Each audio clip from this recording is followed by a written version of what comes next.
Do do do, theme song. Do do do, I'm broke so this is my theme song. Do do do, just imagine this is an awesome theme song. Do do, theme song. Left of the box.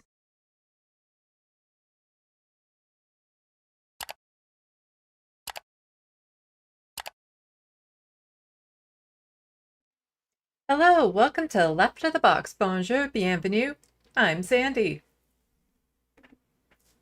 Welcome, welcome, welcome to the two people watching. I know, maybe I should be doing these at more regular times so that, people can actually know to show up. Oh, well, I try. I'm just going to wait to see if we can get a few more people into the sandbox watching before I get started, so I don't need to re-catch everyone up on all the amazing things I have to say to everyone today. So please, as per my normal, I should start recording this on my end, because you never know what might happen to the actual live stream. Ooh, okay. I do have a lot to go over today. I know it's been a while, and I'm probably going to be getting more back into it because the book project I've been working on, I'm done the writing part.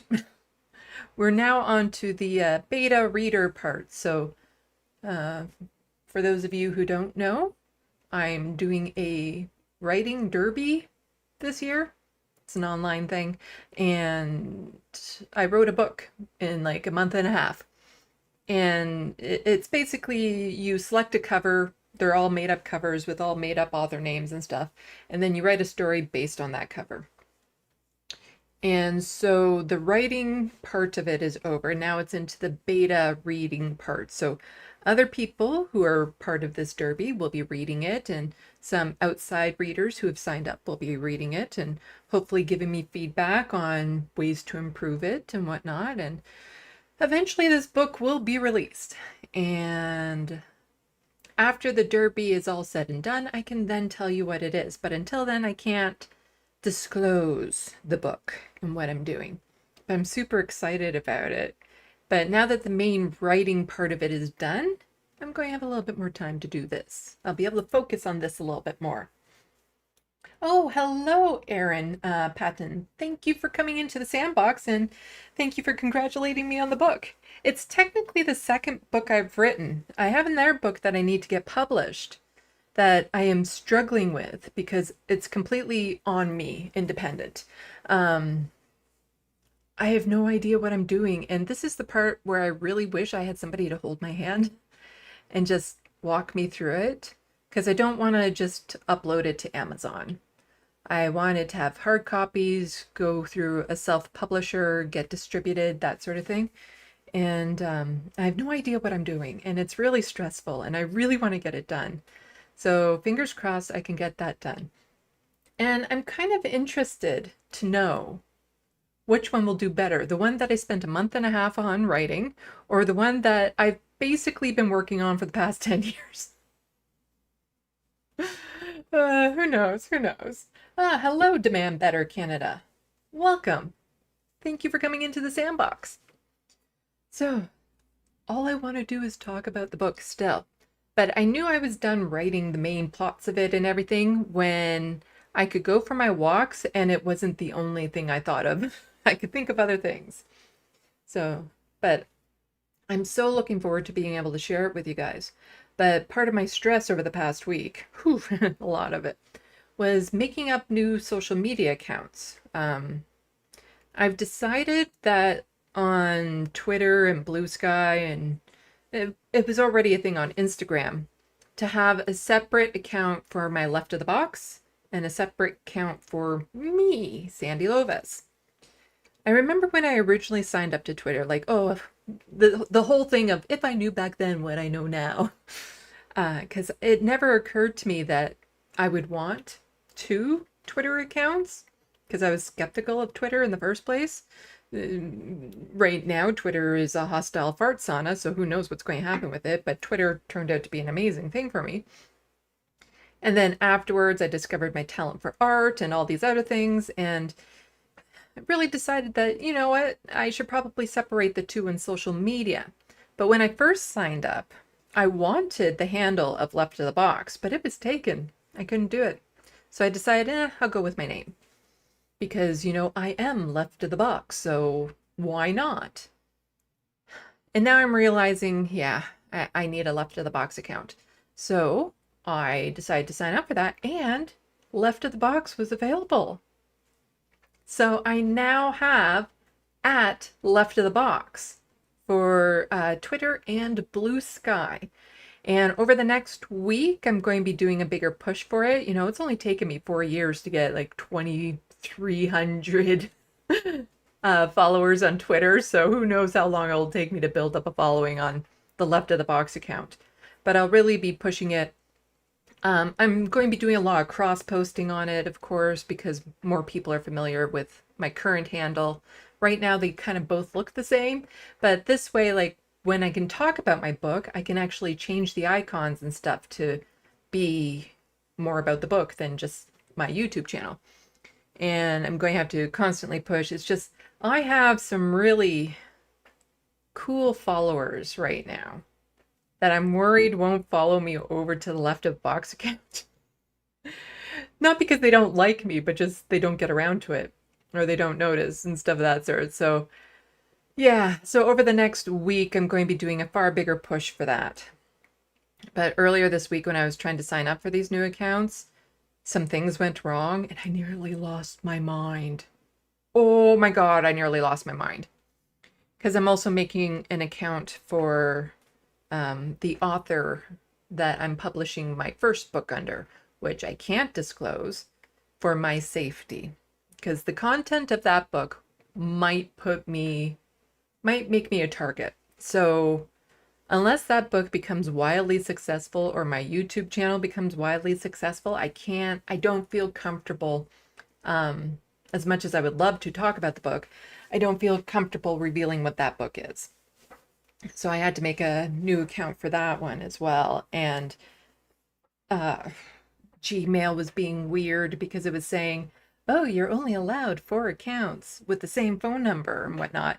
I'm like, but I only have 3 at this point because I was thinking about doing a 4th for the book derby one. I gave up on the idea of that. All I can think is that years and years ago when I tried to become a candidate for the NDP, I believe I had another email, you know, like SandeeLovas for NDP or something like that. That would have been tied to my phone number. But I deleted that account after everything fell apart with that. But I think it might still be attached to that phone number. And then I was trying to log in and then it was sending me verification codes. And then suddenly I couldn't log back into one of my emails because I had used my phone number for too many verification codes and it was mad at me. And so I was just, again, losing my mind. I hate all these social media things. They're not as intuitive as they should be, driving me crazy. But I did have a friend, fortunately, who was able to come over last night and just sit with me as I finished setting up these accounts. And thankfully he was here because I would have run into a couple snags that I wouldn't necessarily have figured out on my own. And he was able to just help me through that so I didn't completely lose my mind. Because that is a thing. Aaron, I don't have any social medias, LOL. I understand that some people need it for work. Yeah, it's a hassle. I don't like it, especially like I have a TikTok account for Left of the Box. I don't plan on making more TikTok accounts that I barely post on. And then I have like the Instagram account for Left of the Box, plus my own personal Instagram account for my art. It's so much to keep up with. And this is why, if you work at a company, companies actually have people who it's their job to just focus on the social media aspect, to be the ones posting and promoting and liking and sharing and stuff all through social media, because it takes so much time, energy, and effort to be posting to it, to, you know, search the feeds, make sure that you get into the algorithms and all that sort of stuff. And so the thought of having to do it with 3 accounts on Twitter, Blue Sky, and Instagram, with one of them being completely from scratch, because at least with the Left of the Box handle, I can tell other people about it, to go to it, promote it and stuff. But with the one about my book author, like the author name, I can't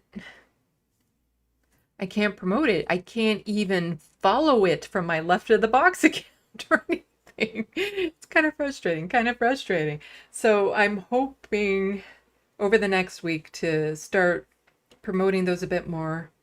But they were just some things that I needed to like cross off the list of things to do. For the book that I still need to publish, there's other things that I need to complete, like templating it, getting ISBN numbers, I believe they're called. Take some photographs for it, for, the social media banners and things of that sort. Plus for the web page, and kind of get an idea of the web page that I want for it. And it's just, it'd be nice if I had somebody, with me through this. Because I do have some great friends who help out from time to time, but it'd be nice to have just like that partner in my life that would be sitting here with me as I'm about to go insane. Aaron again, yeah, my cousin is on social media team of major corporation. Yeah. Because it's a lot, even though my YouTube channel is still tiny, it's a lot to maintain. Like having to edit the videos, clip the videos, find all the content. And I was struggling the last little while trying to do live streams. Like I would start gathering up the information for it, and then my anxiety would just go crazy. And I had to shut myself down because I couldn't deal with it. And part of it is, when you cover politics, it's a nightmare right now. A lot of horrible stories in the news to cover, and it gets to you after a while. It doesn't matter how resilient you are, how thick skinned you are. It really can start wearing you down. And my anxiety was just peaking so much that I hadn't been able to do a lot of the live streams that I was planning on. And even for the live stream today, I'm having to take a lot more time setting it up. Because the way that I like to do my live streams is I have a story that I'm interested in talking about, and I form a narrative with it. So there's like a beginning, middle, and end. So I have a whole bunch of tweets and articles and things to go over that are in a natural flow, like in a natural order of what I want to do. And so even just getting those in the right order, thinking ahead of time what I plan on saying about it, selecting the different stories that I want to cover, like all of that takes so much time. Because I have to read the articles, I have to watch the little clipped videos and things of that sort, and it can take a lot of time. And so I actually was collecting a lot of the stories yesterday, but then most of today I was just spending the time organizing them so that I can give you the best presentation of them possible.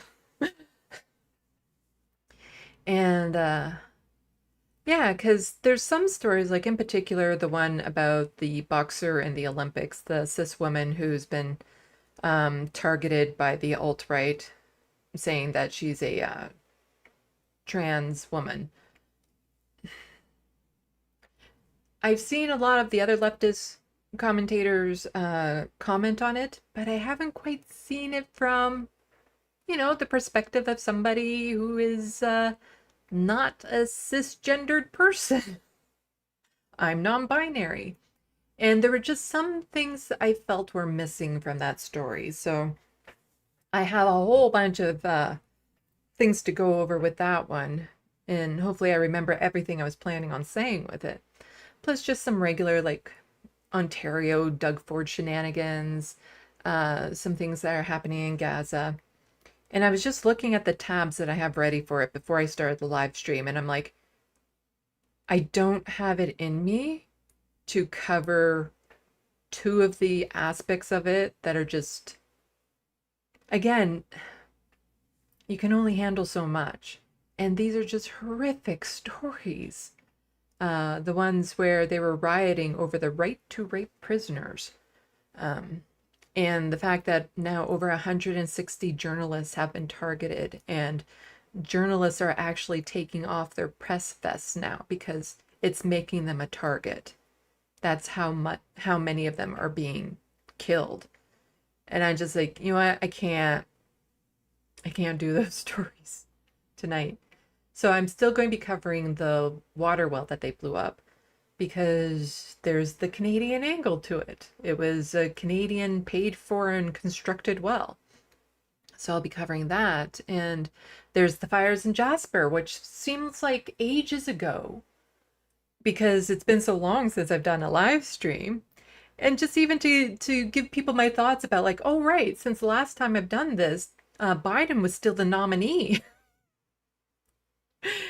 It's like a multiverse realities are happening within a week of all these things. And it's so hard to keep caught up on things. And, you know, I just figured I'd give my 2 cents about Kamala Harris becoming the candidate, because I did cover that in my live stream. You know, the whole debate that Biden had and how horrible it was, and some other things like the assassination attempt on Trump. So I did talk about some of that. So I'll briefly touch on an American story. Speaking of Americans, big announcement, big surprise. I got a surprise. Here, let me just do this. This Wednesday at 10 p.m. Eastern on Left of the Box, Mike from the Humanist Report.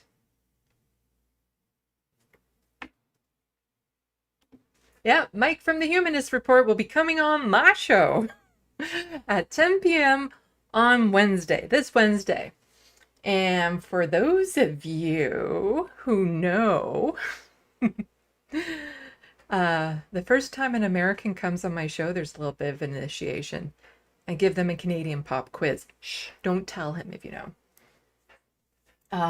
Yeah. Because it's a little fun. It's a little fun. But why don't we start getting into it? Because I don't want to be up too late because my energy is still kind of fluctuating all over the place. You know, and hopefully we'll get some more people popping in. Aaron saying, yeah, July was a wild year. I know the feeling. It's like we're living in dog years. Like it doesn't feel real anymore. Because I remember between 2 live streams, I mentioned that since the previous one, the United States had simply become a different country because of some things that had happened in the Supreme Court. Like it was no longer the same country as it was from my last live stream. Like that's how extreme it is. But also let me know if my audio is okay. OBS had an update and it always messes things up. And I hate finding out after I've been like live streaming for 2 hours. It's like, oh, so that's what it messed up, huh? Ooh, Aaron saying, yay, my fellow Americans. So you're American, learning about some Canadian, some Canuck news that I'm going to be covering. And not just the Canadian news, because also the story in the Olympics. That's like the biggest story that I have to cover, like the most information specifically on it. So why don't I start with and I have something a little dorky fun to end off with, I think. Let's do this.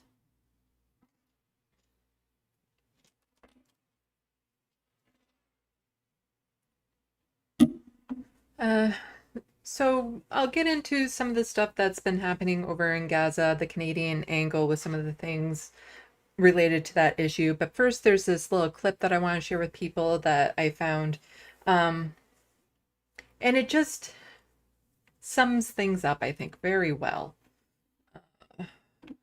of the whole situation and part of my frustration and part of the reason why I feel like I'm going insane covering what's happening over there, because it's so obviously wrong what Israel is doing, and yet we're constantly being told by media and politicians that no, Israel has a right to defend itself. And it's like, that right to defend itself shouldn't include genocide. No, that's a bit much. But this clip I found was good. So, given the decades-long brutality against the Palestinians by the Israeli government without much regard for international law or consequences, should we have seen the escalation in this genocide coming? And what could be the global implications when states disregard international law to justify and even normalize genocide? Diana, briefly.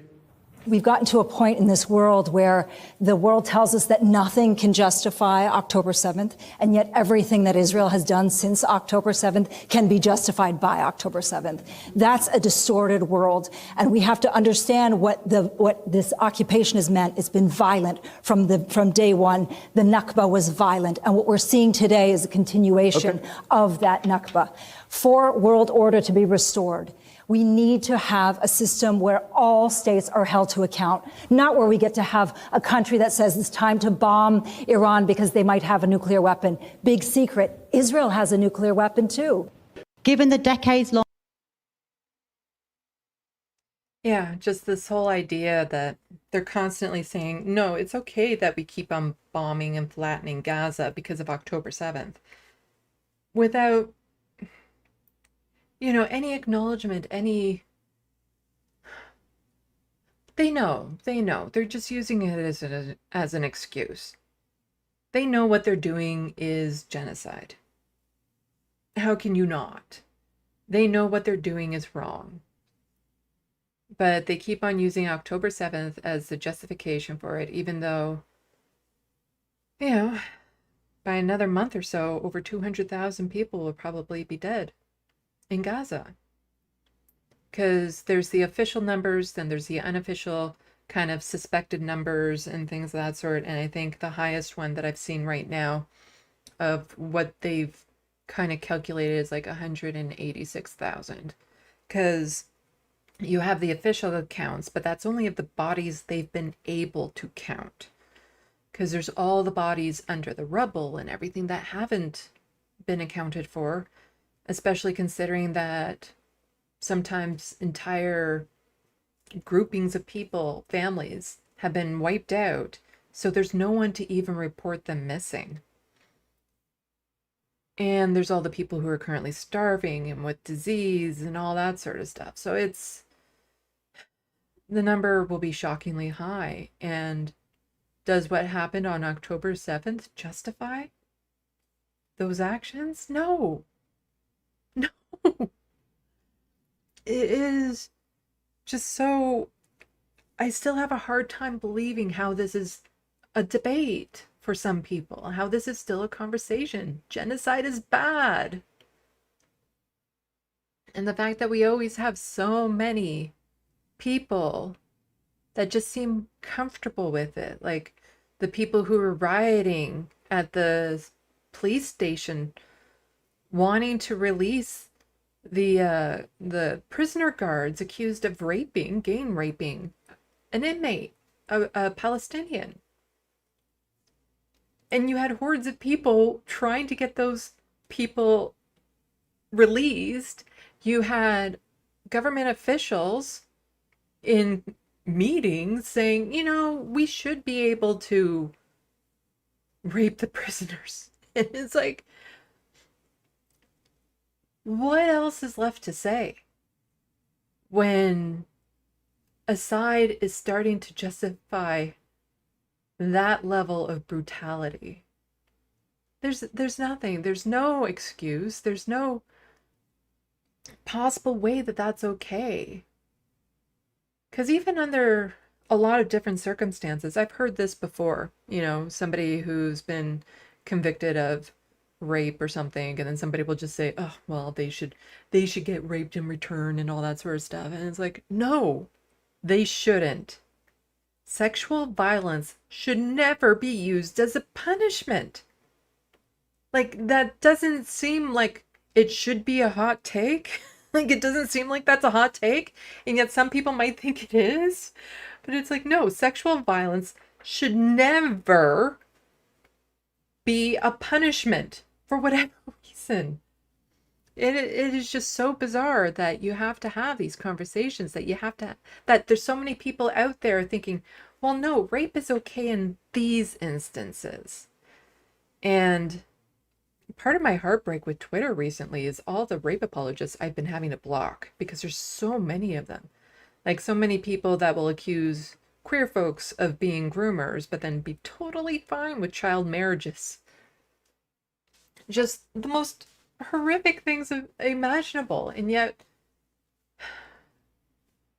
in this day and age, we're having people convinced that that type of behavior is all right when it's not. It's never been.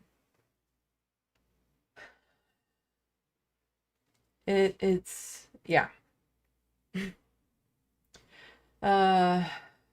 Aaron saying anyone who calls it out gets called anti-Semitic. Yep, there's that aspect. And, you know, it should go without saying for a lot of the leftists is like, we criticize Israel. We're not criticizing being Jewish. Like those Zionists and Jewish are two different things. And it's the actions of the Israeli government and the IDF that are wrong. But the people who want to defend it will then just, you know, blanket say, oh, well, you're being anti-Semitic because how dare you, blah, blah, blah. And it's like, you're committing a genocide. Now is not the time for, you know, wordplay. Fade away. X says Netanyahu wants to purge Gaza for 30 plus years. Unfortunately, Hamas handed him the political capital to get it done on a golden platter. No one in the equation, seemingly included the leaders in the West, had been of interest of Palestinian people in mind. Yeah, it's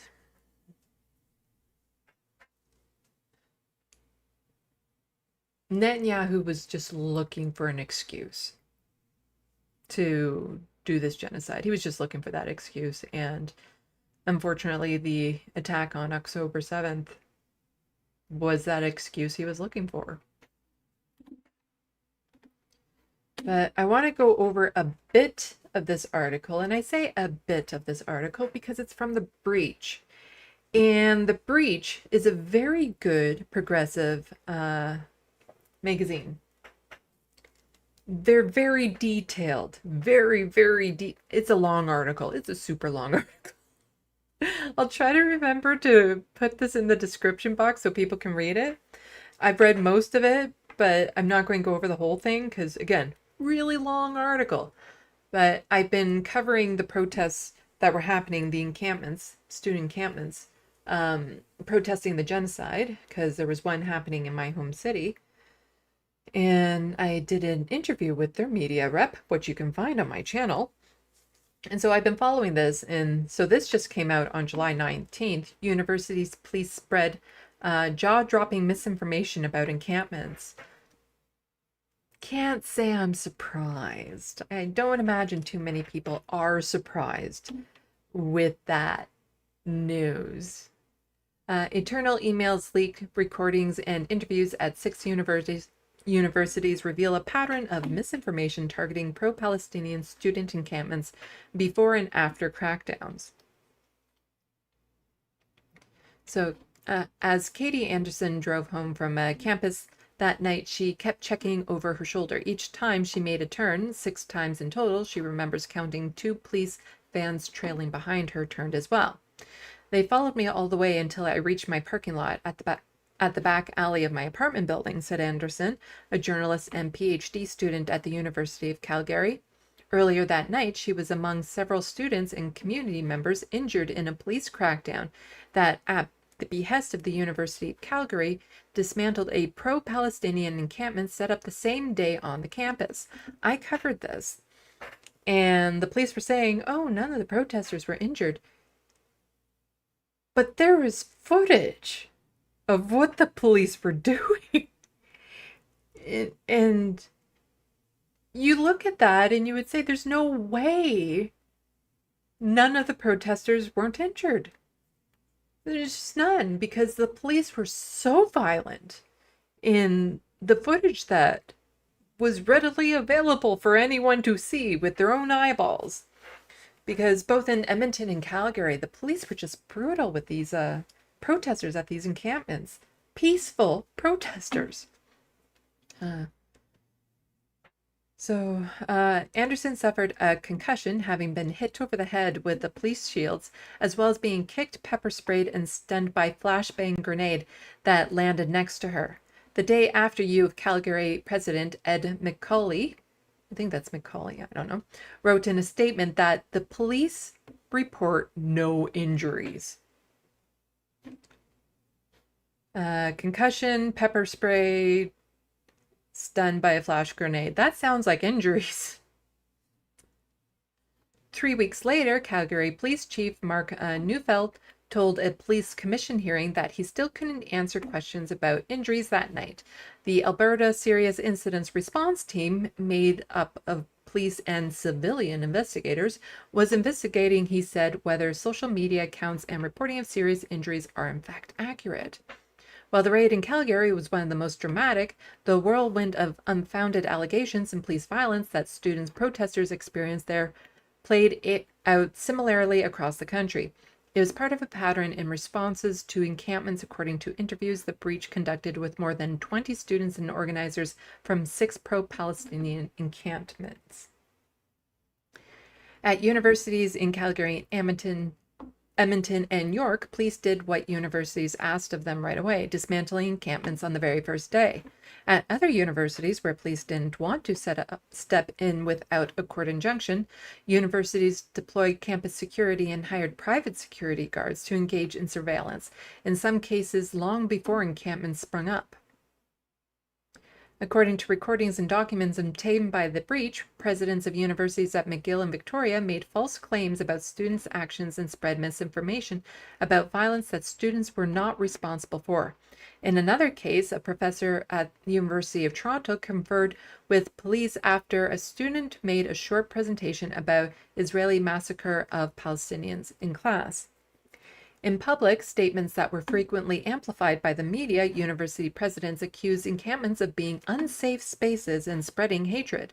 But in spite of the heightened surveillance, administrators from Victoria to Toronto have still shared no evidence of their public claims. I went to one of those encampments and they were very peaceful. Not full of hate, but that's all you could see in the mainstream media. The way that they were covering it is, oh, this is anti-Semitic, and then you would get the politicians saying, oh, look at this chalk drawing on the sidewalk that says Free Palestine. This is hate speech. Quite literally, Ontario politician said that about a chalk drawing that said Free Palestine. Like, it's just, she said, it looks very Hamas-y to me. That's literally like the level that we're dealing with. And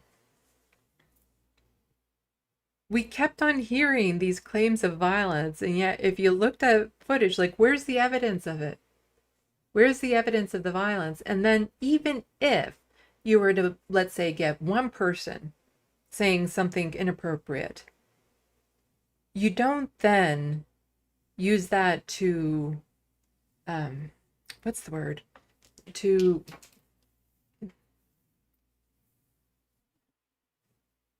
you don't apply that one person's actions towards the whole group. There's a phrase that I'm looking for in my brain about that, and it's going to bug me that I don't know it off the top of my head.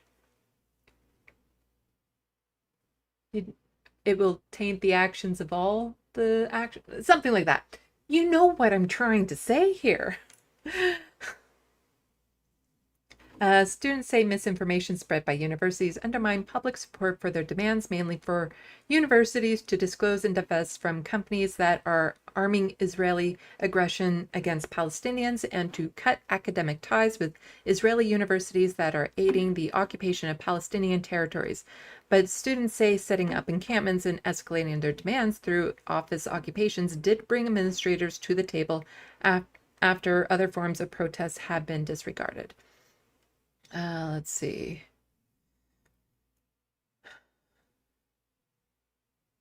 Like I said, I don't want to go through the whole article because it's long, but I want to maybe touch on a few other points.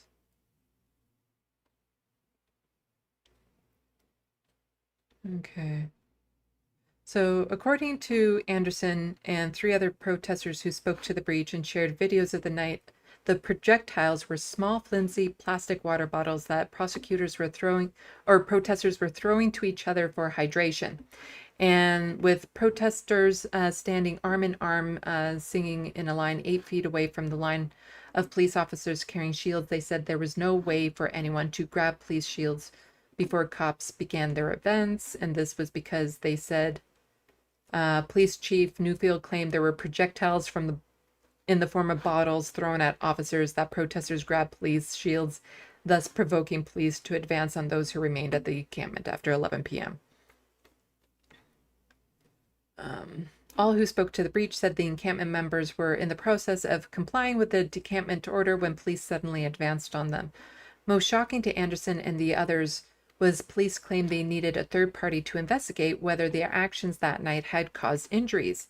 I was hit a few times in the face with a shield. I had my glasses broken. I was kicked in the leg, says Leo Hooper, Mount Royal University student who was at the Calgary encampment. At least 4 people left that night in ambulances, some of them that the police put in ambulances, Anderson said. So for them to say they were no injuries, how can that be? Yeah, it's more and more people learn police lie. They do. They lie all the time, and there's no real way of holding them accountable. Because whenever there's any sort of violence and stuff, they cover for their own. When it comes to police shootings, they lie about the circumstances, the reasons they shot. You know, they're supposed to be the ones enforcing the law, keeping people safe, and yet they seem to be the ones causing a lot of the trauma and destruction within communities. Because they're not there to keep people safe, they're there to protect property. Let's see. Oh, there's this one here. On June 6th, students occupied the administrative James building in an effort to bring administration to the negotiating table. In response, McGill called the police, who arrived in riot gear, pepper sprayed, and arrested 15 people inside and outside the building. It's a very interesting comparison photo there. President Deep Sun claimed that the staff in the building were prevented from leaving, but according to recordings obtained by the breach, the dean of the students knew this was not true. In an internal meeting in June, McGill Dean of Students Robin Beach described visiting the occupation and acknowledged that there was no sense that anyone was prevented from leaving the building, though. So I've heard people say that there were taking hostages, but no, that's not true. Well, protesters did not impede anyone from leaving. Headlines the next day quoted the university administration on how the action was meant to threaten, coerce, and scare. McGill President Deep said students were chanting "Violence now," a claim repeated in the Montreal Gazette the next day. Jessica, a campus community member who was present outside the James building occupation on June 6, told the breach that no such slogan was chanted. Other interviewees who were present that night but did not want to be quoted confirmed this. The central demand to the McGill administration is "divest now," she said. I don't know why anyone would say violence now. That doesn't even make sense.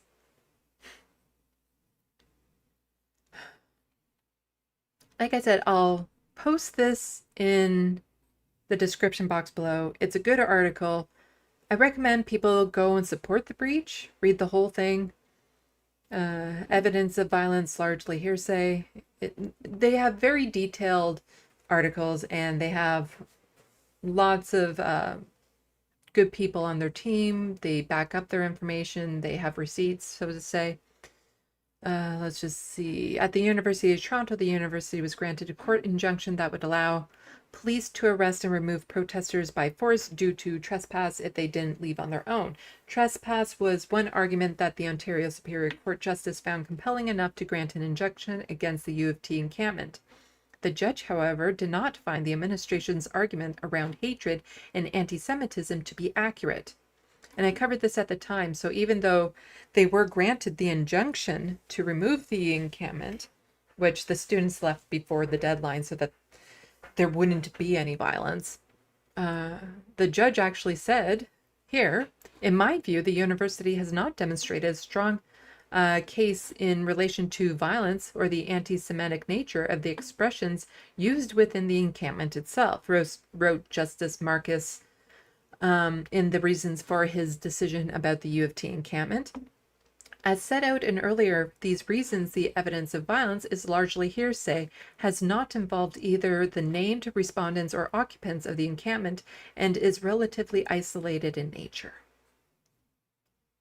So any attempt to paint these protests as violent, as anti-Semitic, there's nothing available to back up those claims. You don't see, like, here's the footage, and again, not just an isolated incident, but here's the trend, here's what was happening at all the encampments. You don't see it because it didn't exist. Because these weren't protests against Jewish people. These were protests against the genocide that's happening. That is still happening.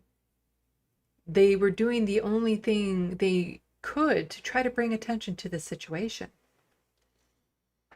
And it's sad that it's having to get to this point, and that we have so many people in the government and authorities who are supporting Israel's actions, who are supporting this genocide. And it's sickening that this is allowed to happen. It's sickening that, you know, the ICC can say, yes, this is genocide, and then have governments who have always said good things, positive things about the ICC, now saying, oh, well, they're not being accurate. This isn't right. We don't agree with them.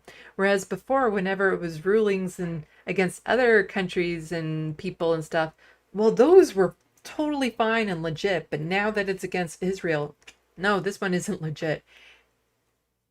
Again, I feel like I'm losing my mind, that I'm just going insane with how many of our government officials just seem to be okay with this genocide happening over there and seem to be brushing it under the rug like it's no big deal.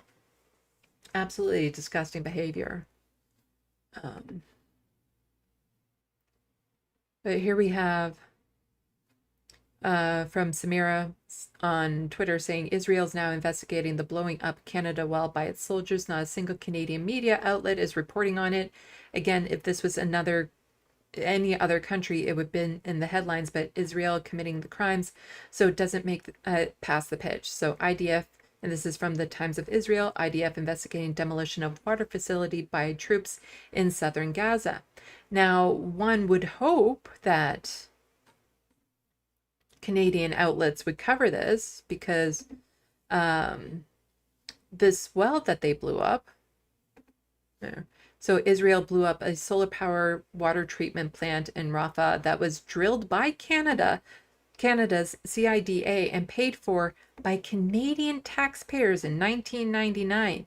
Israel has destroyed all civilian infrastructure in Gaza, death, destruction, displacement. That is their plan.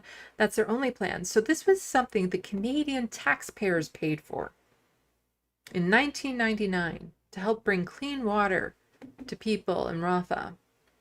And it got blown up, and the people who blew it up were very gleeful over the fact that they blew it up. And this was a Canadian structure invested in. But where was the outcry from the Canadian media? Now, I do try my best to confirm and verify when I see these claims from people that I'm not familiar with on Twitter. Because I don't want to just say, like, here's this random person on Twitter who said this and therefore blank. I'd like to back it up. And so she's saying 72 hours, no Canadian media coverage. Normally we find the Canadian engineers involved in building the solar power plants, water in Gaza, and get comments about Israel blowing up their project. But Israel, this is a story. I Googled it. And I did come across one article, which I believe came out after these tweets from this person.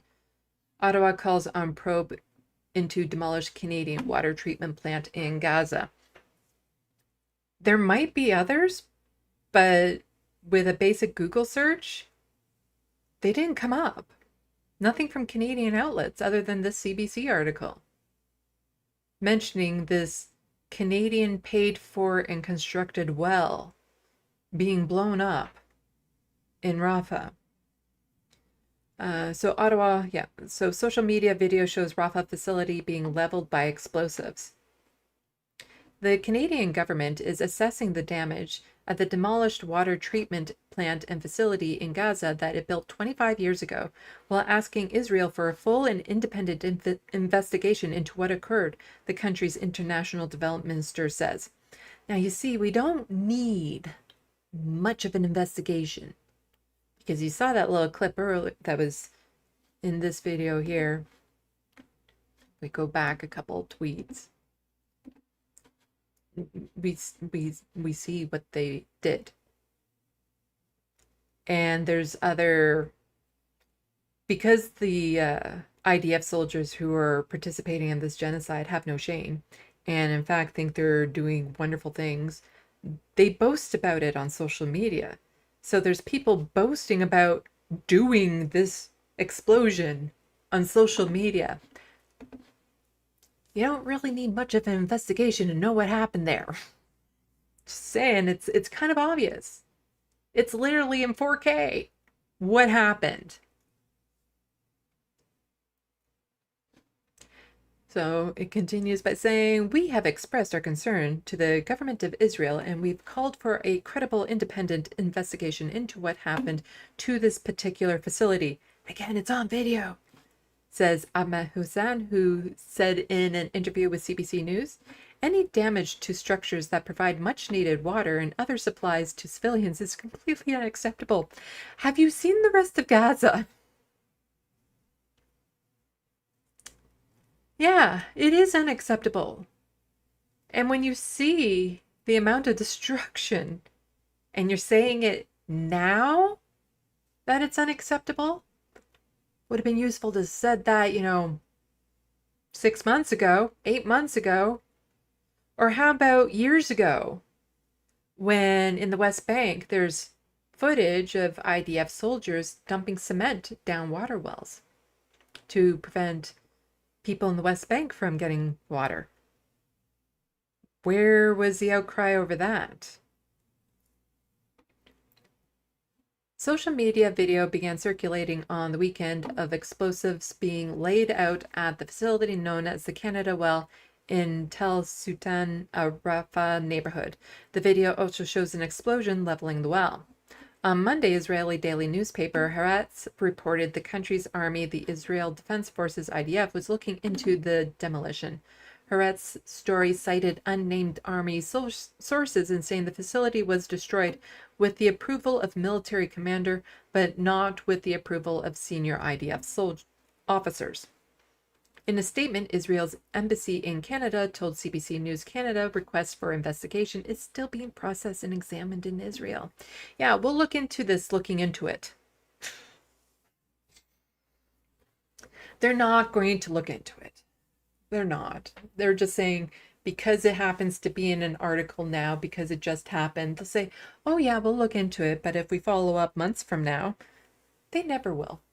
They won't, because again, they don't need to. We know what happened. We know what happened.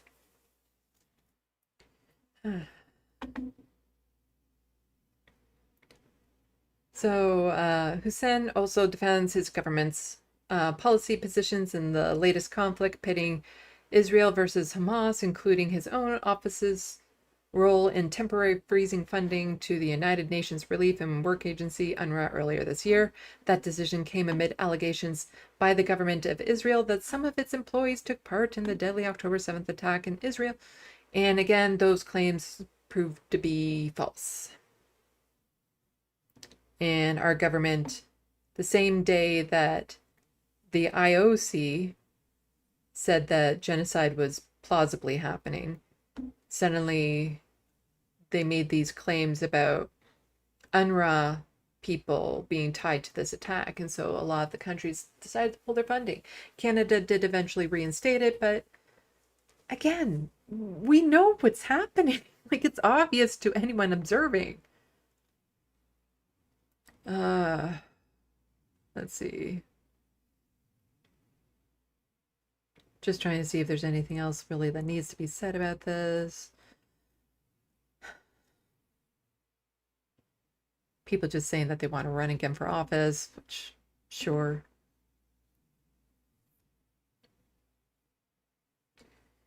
And will there be any condemnations from Justin Trudeau, Melanie Joly, GAC Corporate? This was a Canadian-built solar water treatment plant paid for by Canadian taxpayers. What do you call it when you blow up a source of clean water? You certainly don't call it self-defense. And that is very true. And they're not saying anything. All of our officials and everything are not saying anything.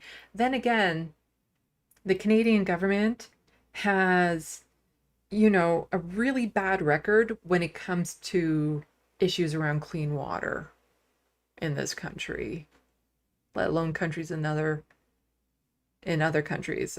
First Nations have gone years without clean drinking water. Hope compensation signals a new dawn. As claims process comes to a close, legal committees remain to ensure clean drinking water for years to come.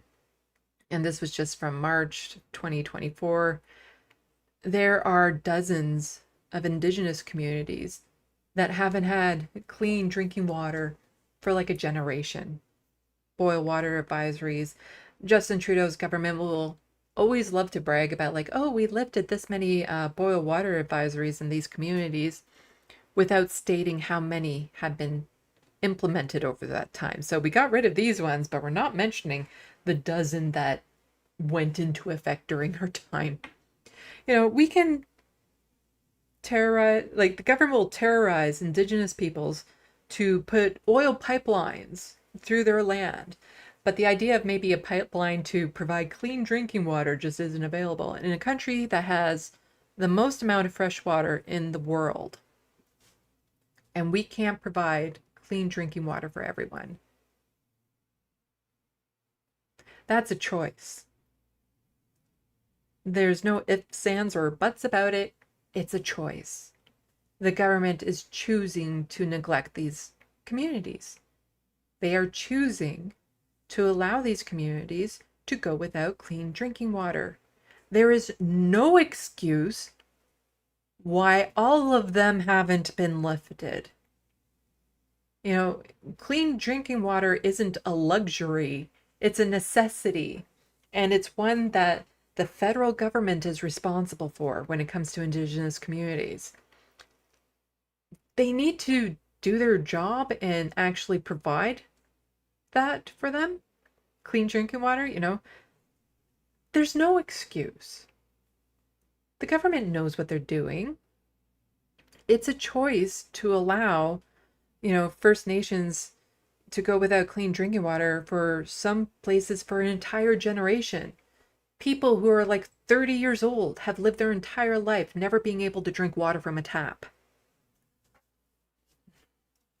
And so currently there's this settlement going on where communities could register to be compensated, those affected by lack of clean drinking water in First Nation communities between November of 1995 and June 2021. So this is, again, a legal fight that had been going on for years too.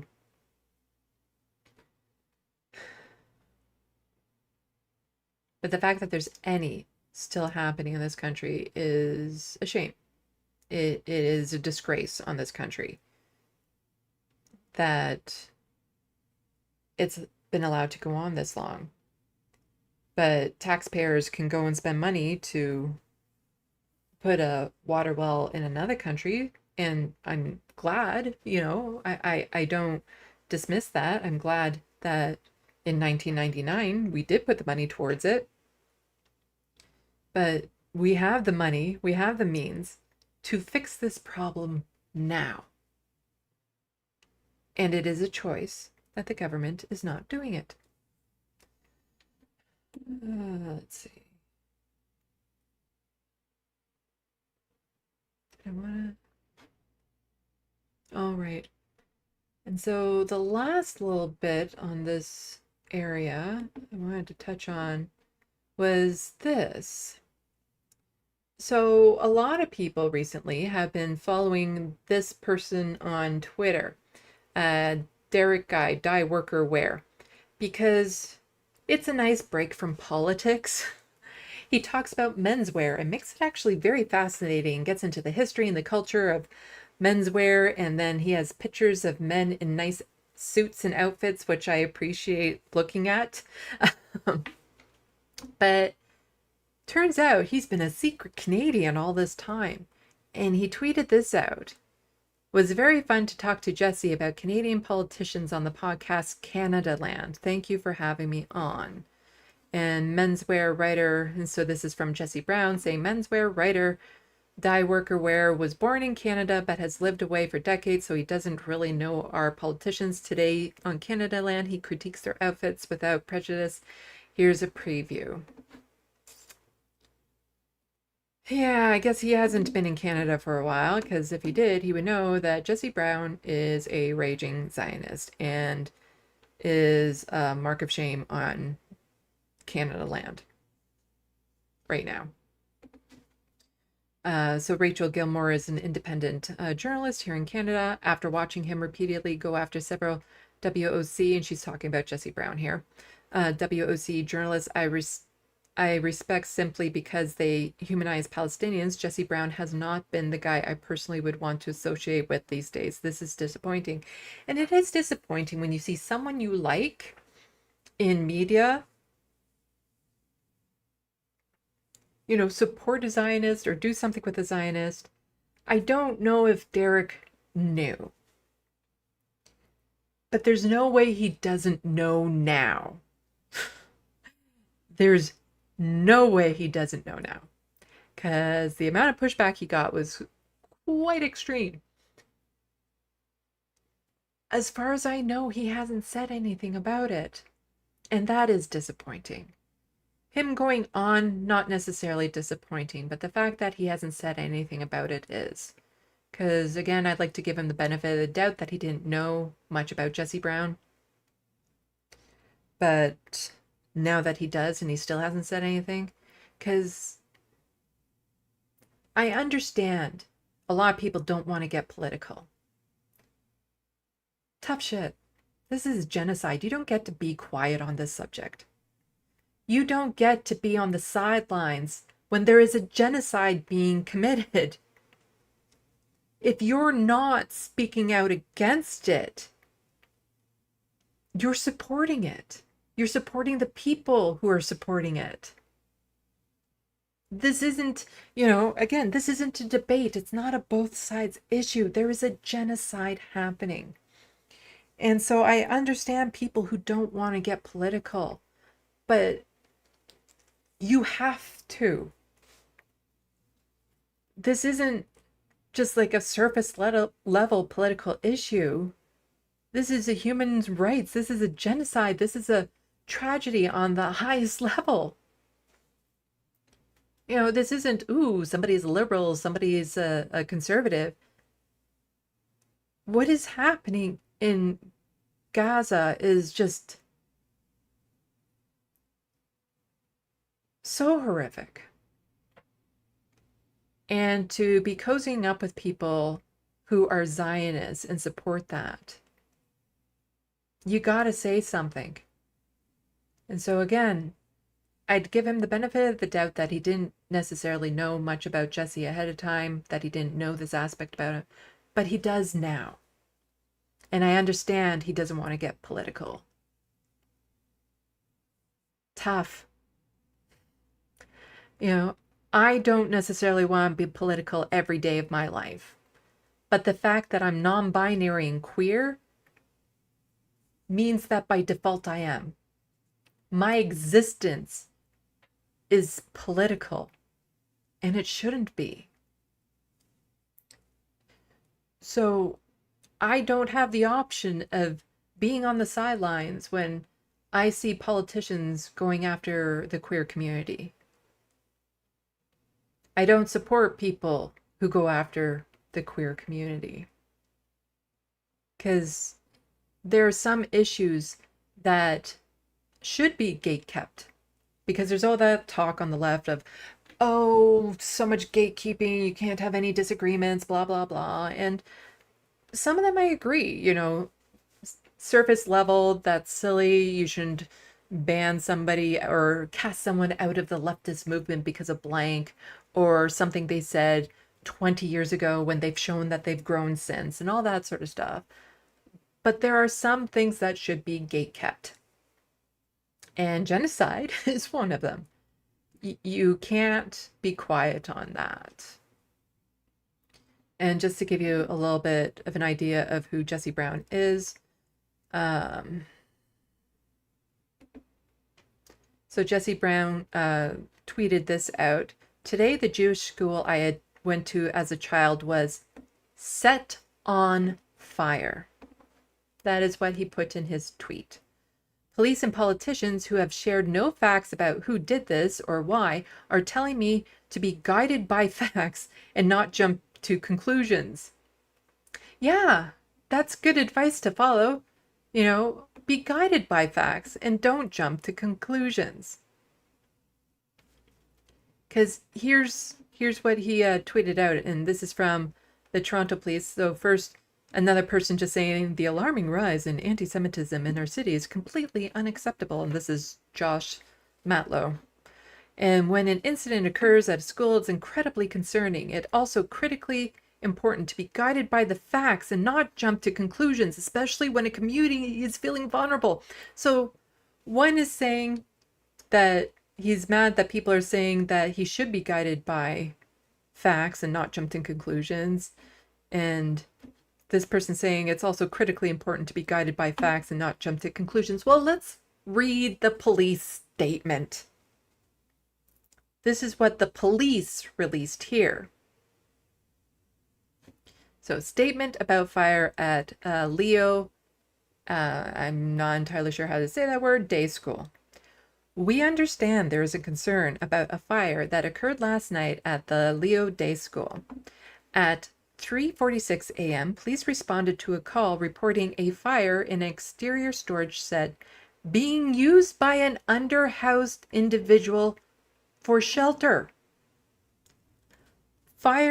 Toronto Fire Services extinguished the fire. The cause of the fire is undetermined, with no suspicious circumstances noted at the scene. The hate crime unit has been consulted, and there is no evidence that this incident was motivated by hate. The investigation is ongoing. I think it kind of says it right here. It wasn't set on fire. The fire was an accident, as is common. And what happens, unfortunately, a lot of the times with underhoused people who are in tent encampments and stuff, fires occur because they're trying to, you know, have the luxury of cooking food or staying warm. And they use supplies and tools that are dangerous because that's the only options they have. And so here we have an underhoused individual was using this shed for shelter, and that got caught on fire. This was an accident. But Jesse Brown was saying it was set on fire, that this was a purposeful anti-Semitic act, when really it's just another tragic story of an underhoused individual in need of shelter, you know, desperate to find shelter, went somewhere and an accident happened. But the hate crime unit has been consulted, and there is no evidence that this incident was motivated by hate. And here we have people saying, oh no, this was definitely motivated by hate. Like, never mind that there was an unhoused person there using it for shelter.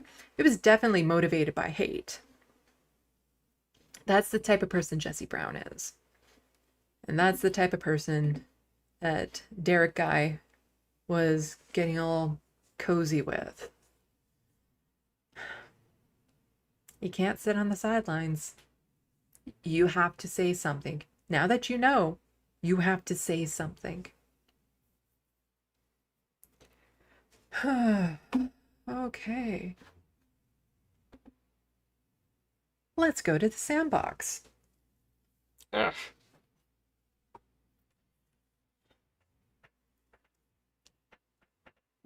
Does anyone know if Sandy has been to Japan before? Well, I know if I've been to Japan before, and the answer is no. I'd like to, but that's way out of my budget. Nina Canadian, welcome. Oh, and that comment was from Bill Williamson. And Nina Canadian has a sunflower. Welcome to the Sandbox. And Aaron saying it's about right and wrong, and that it is. So welcome everyone who's been coming into the live stream. Exciting news for those of you who missed it at the beginning. This Wednesday at 10 p.m. Eastern on Left of the Box, Mike from the Humanist Report will be joining me. Getting the big leagues on my channel now. And I have some things in mind that I want to talk about with him. Like some specific things. Like I invited him on my show a long time ago, but he probably never saw my message because a lot of people who get more attention than me, like in their DMs and stuff like that, when you get a new DM, but if you get a lot of them and it gets pushed off the screen, you don't see them. You just don't. There's nothing to notify you up top that you have unread DMs. So when I try to reach out to a lot of people to come onto my show, especially if they have larger platforms, it's sometimes my messages get lost in the noise. But I reached out to him again and he saw it.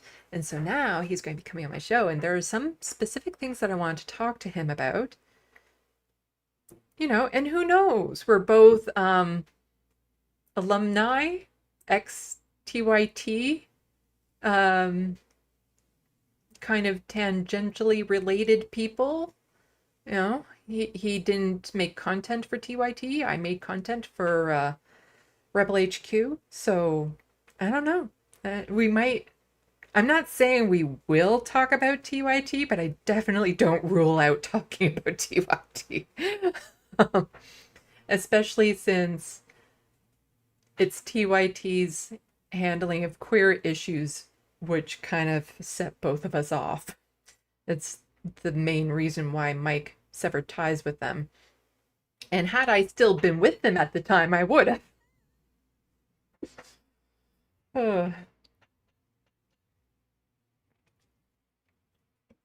So that is exciting news. And I'm looking forward to it. And those of you who've seen Americans Come on my show before, you know what's in store for him. There's going to be a Canadian pop quiz. He should do well on it, considering that he's talks an awful lot to a couple Canadians on Leftist Mafia, so he should know some of this stuff. It's very basic. Actually, now that I'm looking at that comment again, Bill, I'm wondering, why are you asking if I've ever been to Japan? I'm curious as to why you're wondering that.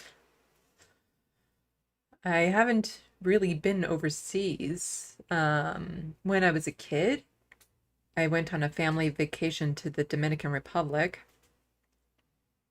And that's it. I've been to the States. I've never flown into the States. It's always been driving trips. So I've been down as far as Florida, but again, family trip when I was a kid, drove there, and then I went there for Daytona, for spring break, Daytona Beach, but went down on a bus. And I've driven through the States. I visited the States a bunch of times, but other than that, I haven't left the country. But I've always wanted to travel and see other cultures and other worlds, yeah, more or less. It's part of the reason why, when I was a kid, if there was a new student that was an immigrant, especially from, like, one was from Hong Kong, South Korea, China, I became fast friends with them because I kind of figured if I can't visit these places talking to somebody from them is the next best thing to just kind of learn more about their culture and what it was like over there. And I always had like bizarre questions about, just wanting to understand what this other culture was like. And part of my curiosity, I think, was helpful for them because I was able to help them with English in a way most people weren't able to. Because, one time my friend, she pointed at the chair and it was in winter and there was hair on the chair. And so I'm like, static electricity. Because in Canada, especially in my area, we have very, very dry indoor heating, like so dry that lots of static shocks all over the place. Whereas I knew where she was from, that's not as big of an issue. And she's pointing at the chair. She knows what a chair is. She's not asking me about that, but she's probably asking like why the hair is being stuck to it, that sort of thing. So it's being like, I was able to deduce a lot of what they were asking because there's the common sense. She points at a pizza. She knows what the pizza is, but what would be different between what she sees on our food versus what she sees on what she's used to? And that would be the grease that is pooling on the cheese and pepperoni, things like that. But I always loved learning from them about what it was like in Korea and China. And I would love to be able to visit those countries, Japan, Korea, China. Absolutely love to visit those countries, but way out of my price range. And there's another issue that goes along with it. Hello, anti-corporatist. Yum. Yes, greasy pizza. Really good. But there's another reason why that even if I had the means, I probably wouldn't go visit now. But that's another thing. Let's see. What do I want to get into next? Probably do some Canadian stuff. And then more Canadian stuff. And then we'll get into the boxing.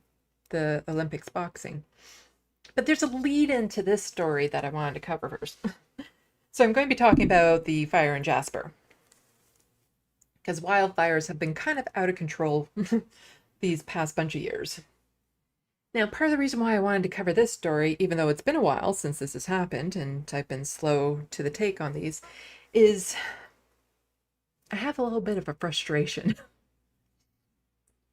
In my last live stream, I did a fake takedown of Lance from the serves, a pretend beef over something he said that I was poking fun at.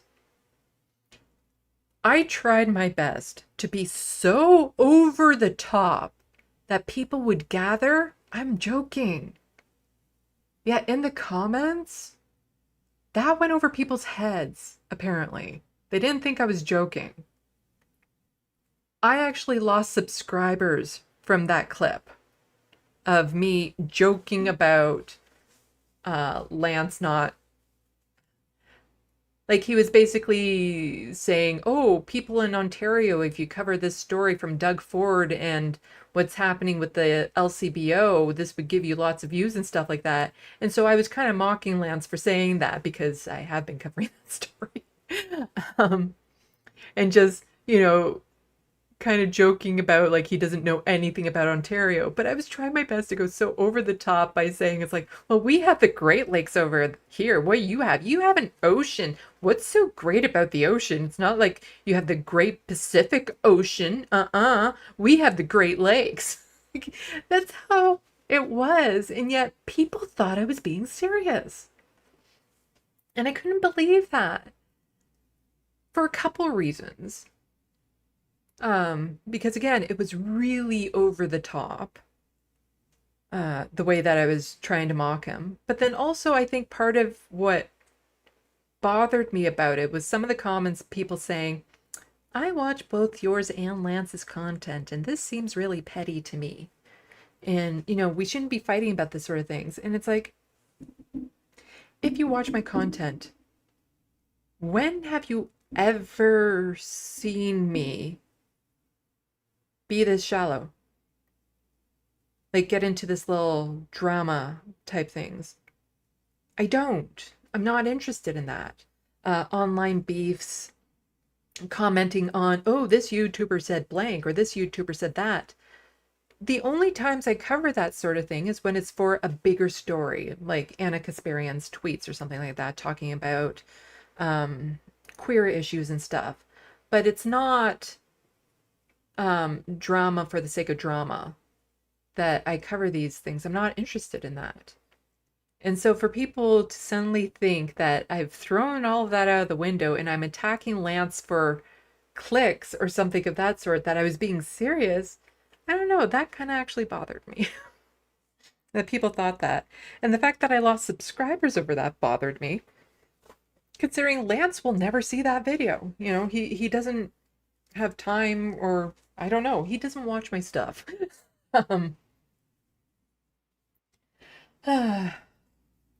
But Glitch Master saying it was funny bit, but I was not fully able to tell it was satire, but I'm still here. Yeah, it's I tried my best to be over the top with that, to indicate that I was joking around. And I think part of it was people who were watching the live stream knew, because I had been talking about it ahead of time. And I think I forgot to bring that level of awareness into the part of that, because I was talking about my pretend beef that I had with Lance ahead of time. So people who were watching the live stream definitely knew, yeah, I'm just joking around. But it serves me right for trying to be funny. I don't know. It's just, you can't do anything right these days online. And it's something that I've always been paranoid about, especially being autistic, that I'm going to say something wrong or say something and it get interpreted far differently than I was intending, even though I always try to be very careful with my words. But even then, they don't necessarily relay what I'm trying to say. So, you know, it's part of the anxiety of doing live streaming and knowing that you're going to mess up. It's not a matter of if, it's when you mess up. And I just hope if it happens again that people maybe take a moment to think like, oh, is this real? Is it satire? Maybe check in with me.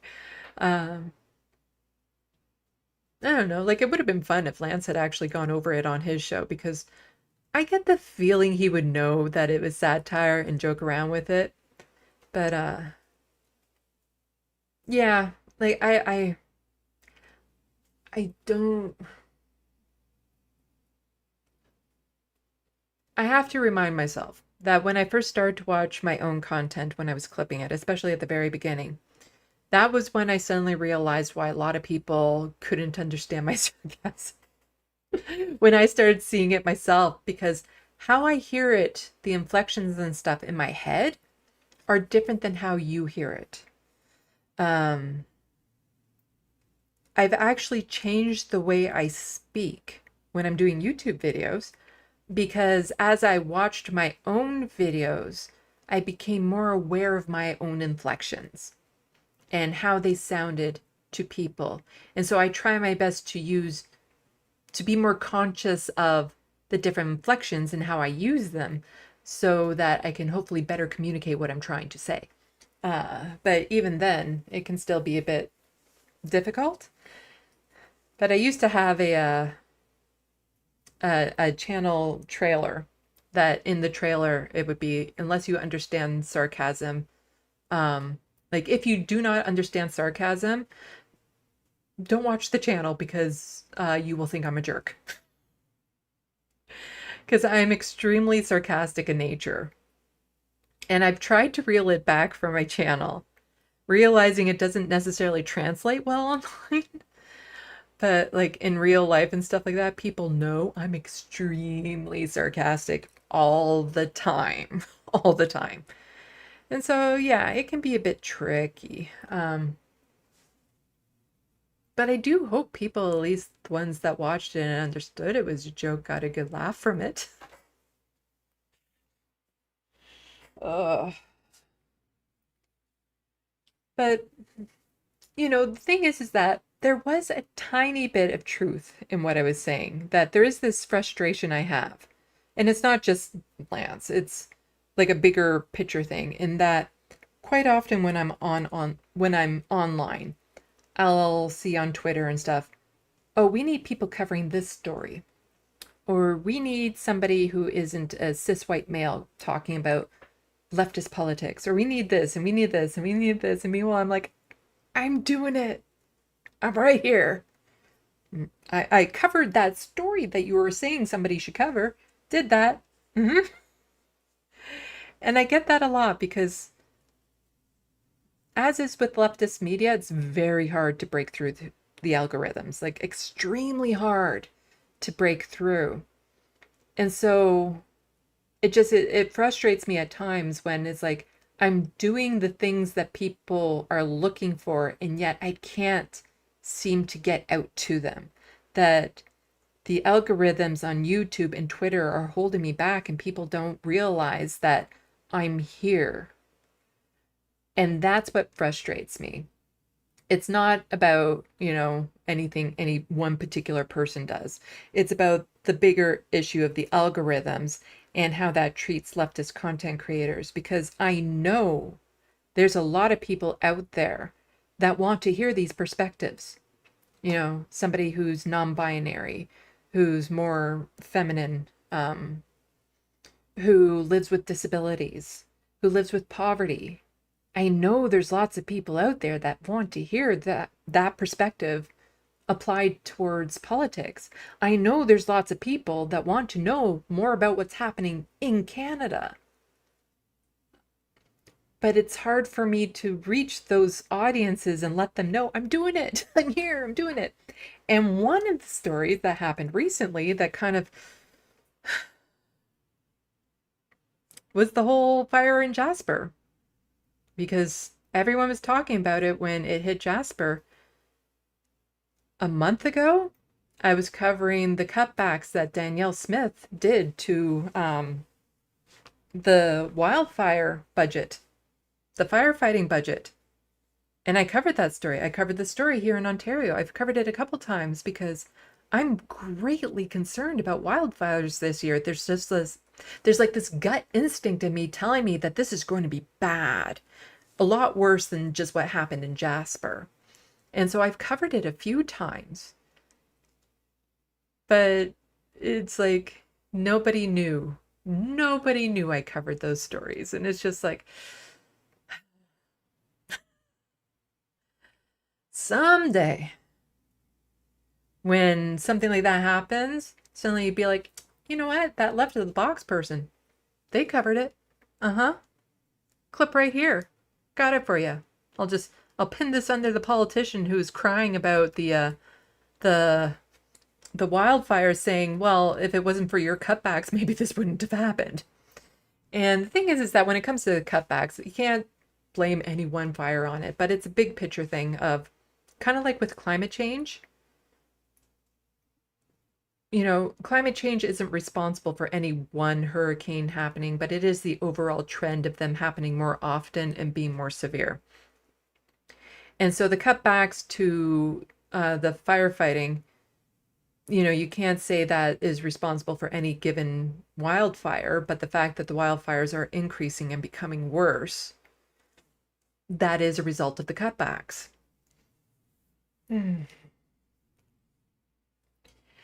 So, just checking the comments. So Glitcha saying, I'm so sarcastic. My friends sometimes think I'm being sarcastic when I'm not, LOL. Yeah, I've run into that problem too. And the anti-corporatist mentioning, I mentioned it when I popped up and he said he was sure it was satire. Damn it, somehow I'm a minute and a half behind. And Carrie's saying, I did. Okay. Yeah, so when the fires in Jasper were happening, I was trying my best to tweet out my videos to those accounts, being like, I hate to say I told you so, but I knew this was going to happen. It's not a told you so. It's more, I knew this was going to happen. And I wish more people were aware as to the reasons why this is happening. And the fire in Jasper is an interesting case because it has three layers to it: municipal, provincial, and federal. Because Jasper is a municipality within a federal park. But the firefighting, the wildfires, that's a provincial responsibility. And so it was all three kind of going against each other. And Danielle Smith crying about it almost literally, saying, well, where were the feds? And it's like, well, the thing is that in order for the feds to come in and help, the province has to request it first, which Danielle Smith didn't do until it was far, far too late. So let's get into a little bit of what happened in Jasper, and just part of the reason why I'm so scared about what's happening this wildfire season, because I feel like the worst hasn't happened yet, and it's horrifying to think of. Because again, we've had larger communities have to be evacuated. I think the largest in Canada that had to be evacuated was 30,000 people. And they're in remote areas with usually only one road that leads out. What happens when one of these wildfires hit a far more populated center? It's only a matter of time. And to me, that's horrifying, because the people in Jasper had 5-hour warning to get out of there. That's it. Like, look around your own place and think to yourself, in 5 hours, what could you possibly get together? Throw in your car to keep safe in case your place burns down. Like, what are the things that can't be replaced that you need to take with you? And where are you going to go? It's wildfires scare me. They just, the idea of it scares me. But let's get a little bit into it. So here is a Press Progress article from a year ago saying Alberta's UCP government has cut tens of millions of dollars from wildfire preparedness programs. In Ontario this year, Doug Ford is spending $300 million less on wildfire preparedness than previous years. And so, speaking as wildfires rage across Alberta, United Conservative Party leader Danielle Smith promised this week that the province would be more nimble in response to emergencies after a year of cuts in wildfire programs. I covered a bit of this in my previous video. I'll try to remember to pin that below too. But you can go through it just if you type wildfires, I believe, in the search option under my videos, you'll... Why don't I do that for you guys so you can see what I'm talking about? So if I do this and I do this, let's do this. View my channel. Nope, not that one. This one. So let's see if I do this live. So if I do wildfires.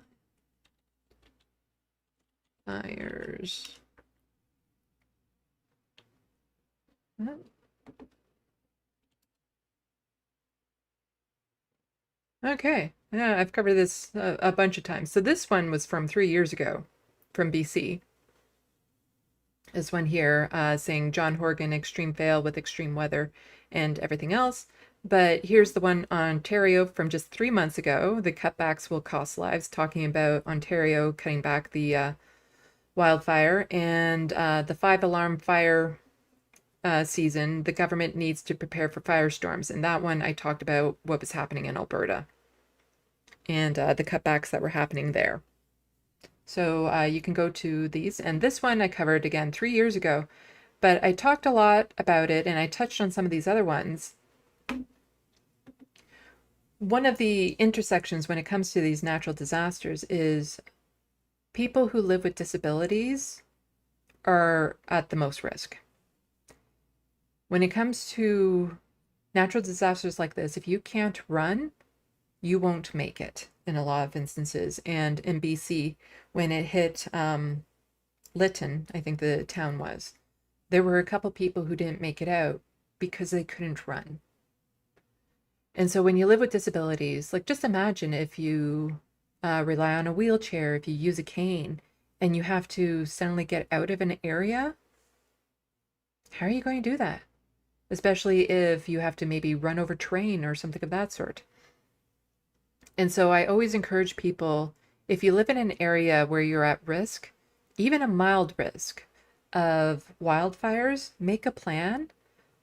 Include the people around you who live with disabilities. You know, maybe people who are blind, are deaf, use mobility devices, all of that sort of stuff. If you know anyone in your immediate surroundings that live with disabilities, when you make your plans, include them. Because, you know, it is scary. So if we go back to this, so you can watch those few videos that I've already done on the wildfires, but let's get into what happened. So this is from Danielle Smith herself, saying, I am heartbroken to see reports that wildfires had entered the town site of Jasper. The safety of everyone is our #1 priority, and thankfully the town was evacuated earlier this week.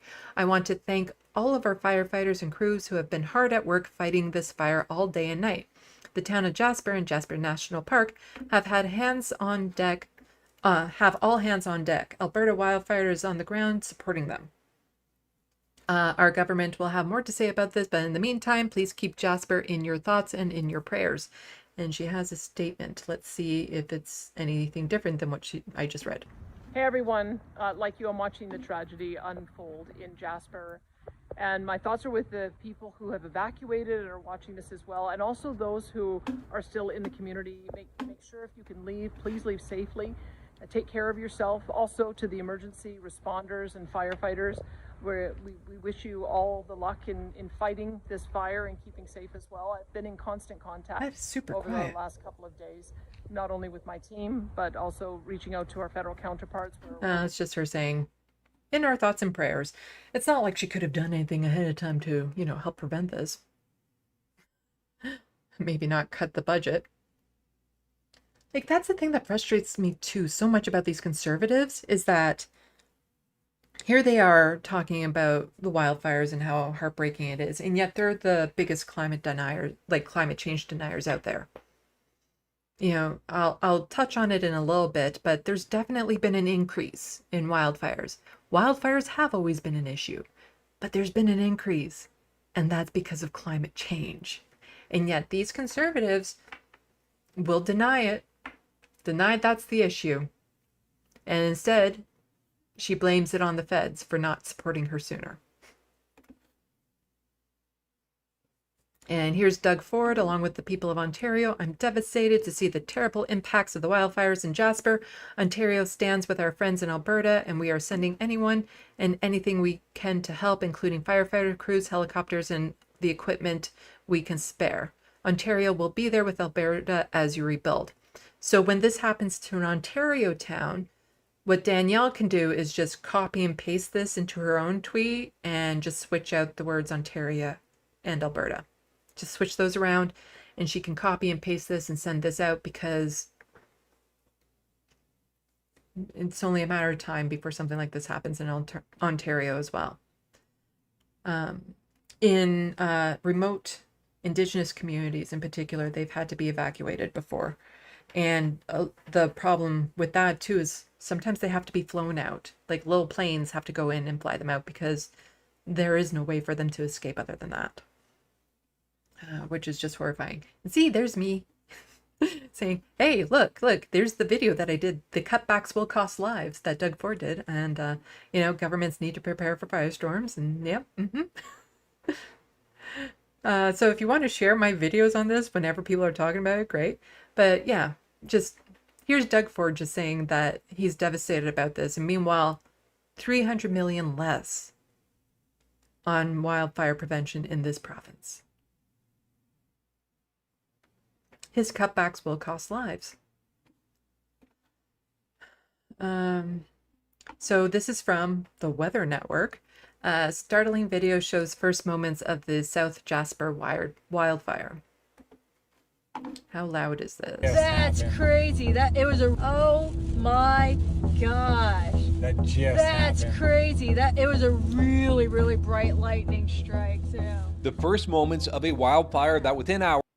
The majority of wildfires are caused by lightning strikes. And with the way everything has been dried out, with, lack of rain and stuff, so we get these heavy rains every now and then. But that's not good enough for the environment because it doesn't absorb into the ground. You can see tests and studies that show damp ground absorbs water far better than like rock hard dry ground.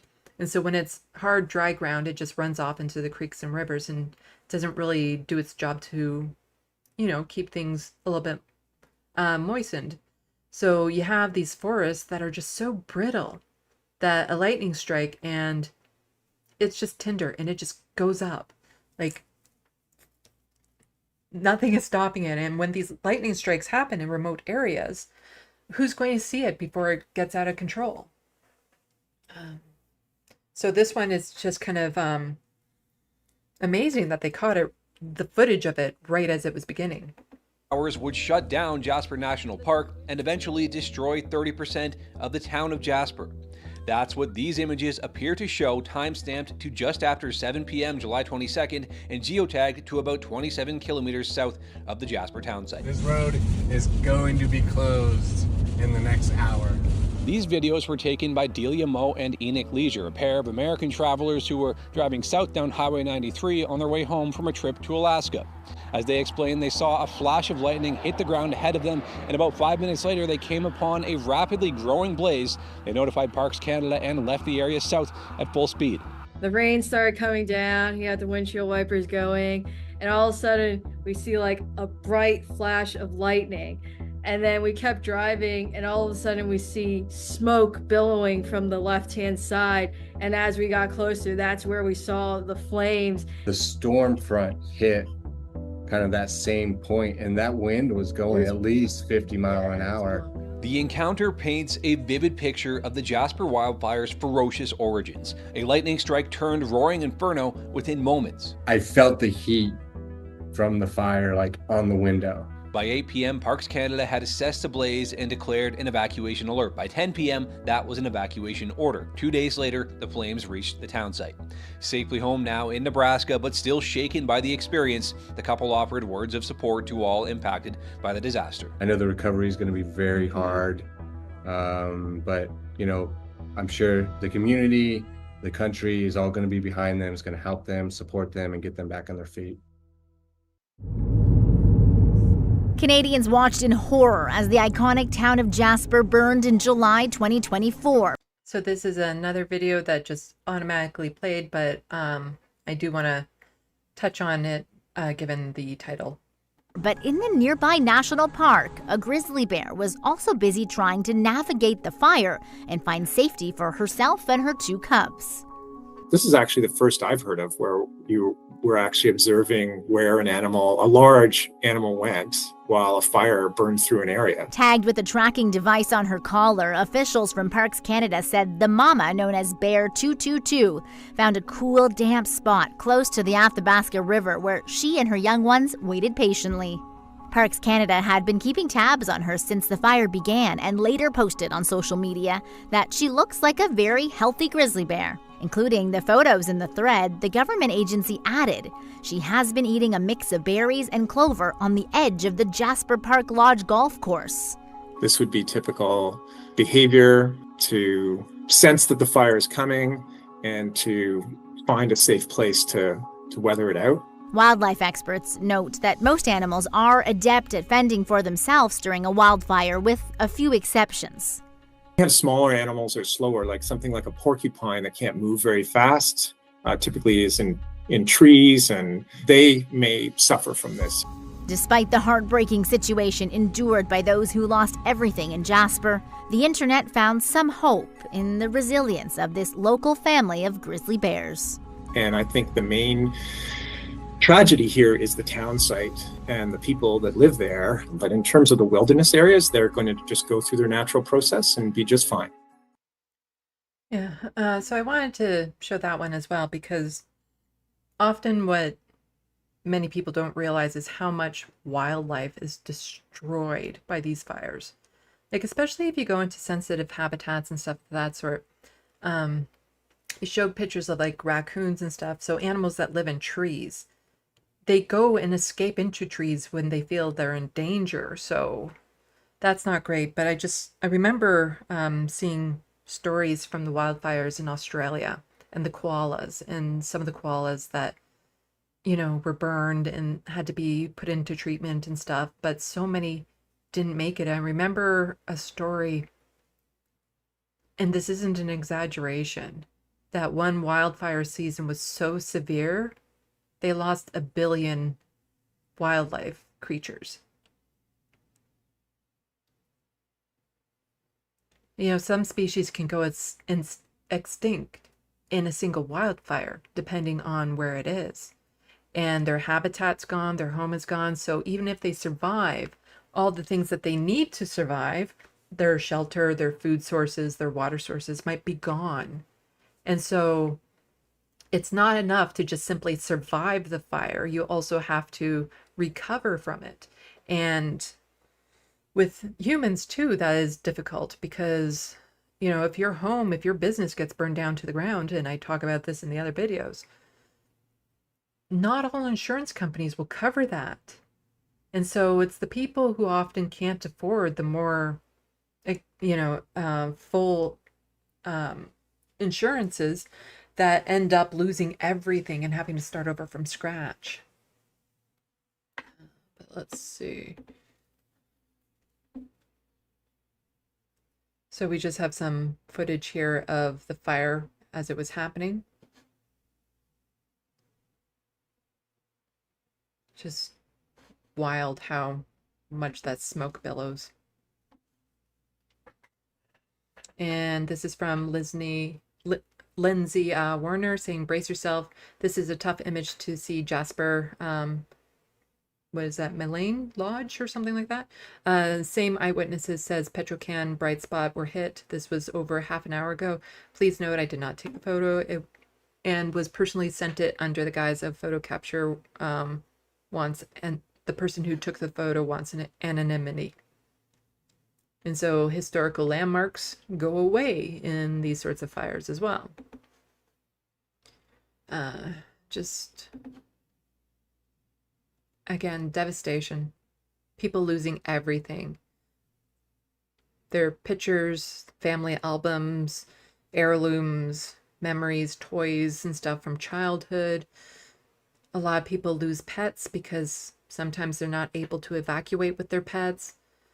It's devastating. Like, I have 3 pet taxis right now, and that's for each of my cats. But I can't imagine what it would even do to them trying to evacuate them. The stress that would put them under would be horrific. And where do I go? Like, where do I go with 3 cats if I have to leave the city suddenly? Because it's not just a matter of leaving with the 3 cats, but it's like going to a place that is then set up to look after those 3 cats with the food and everything that they need.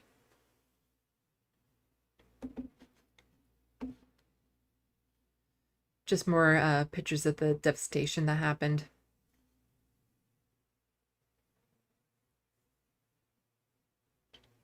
Because not everyone will get these warnings on time. Not everyone is plugged into their phone 24/7. If you don't have the radio on, if you're taking an afternoon nap, that could be the difference between life and death when it comes to the amount of time you have to get out of these situations. Which is why it's very important you have a plan, because wildfires travel at astonishingly fast speeds, especially if there's a wind or something, and they actually create their own weather systems, because the way the heat interacts with the surrounding air and the way it causes drafts into it.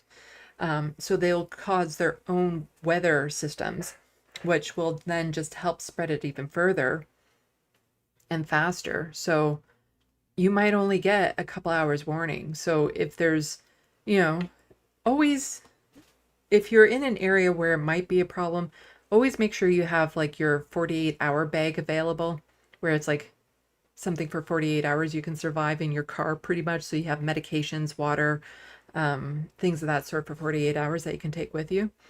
But yeah, just make a plan and include neighbors and people around you, who live with disabilities.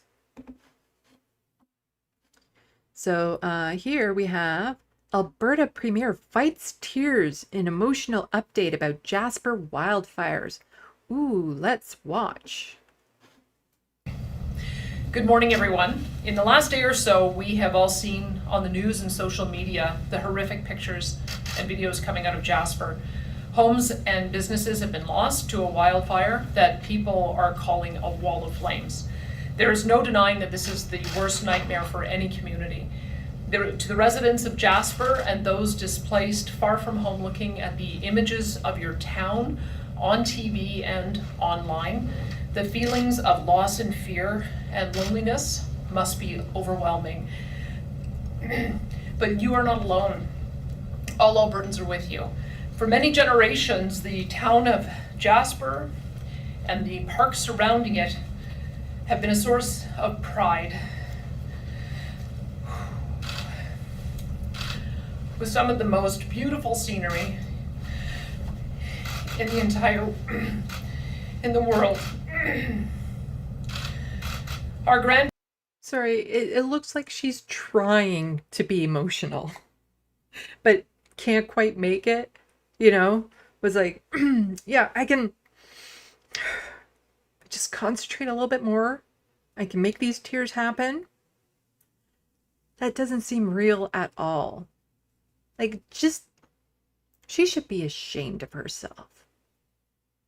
To stand up there and pretend to cry, pretend to care, when she's responsible for the cutbacks that exacerbated this situation. I'm pretty sure she denies climate. I know she denied COVID a fair bit, and people died because of that. They don't care. They don't care at all. The only reason why she would care is if it hurt the industry, and Jasper is known as a tourist destination. That's the only reason why she would care. parents visited to experience the majesty of this place with its mountains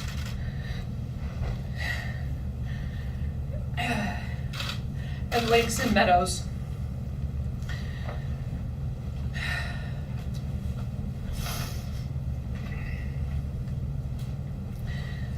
They took our parents, who then took us to this special spot that they'd spent time in as children. And now we take our own kids and our own loved ones and visitors from around the world to feel that same feeling that you get with your first glimpse of the mountains on the horizon.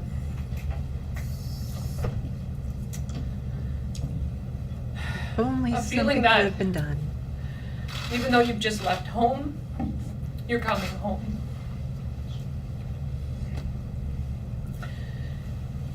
And so although those of us who experience Jasper as visitors can't imagine what it feels like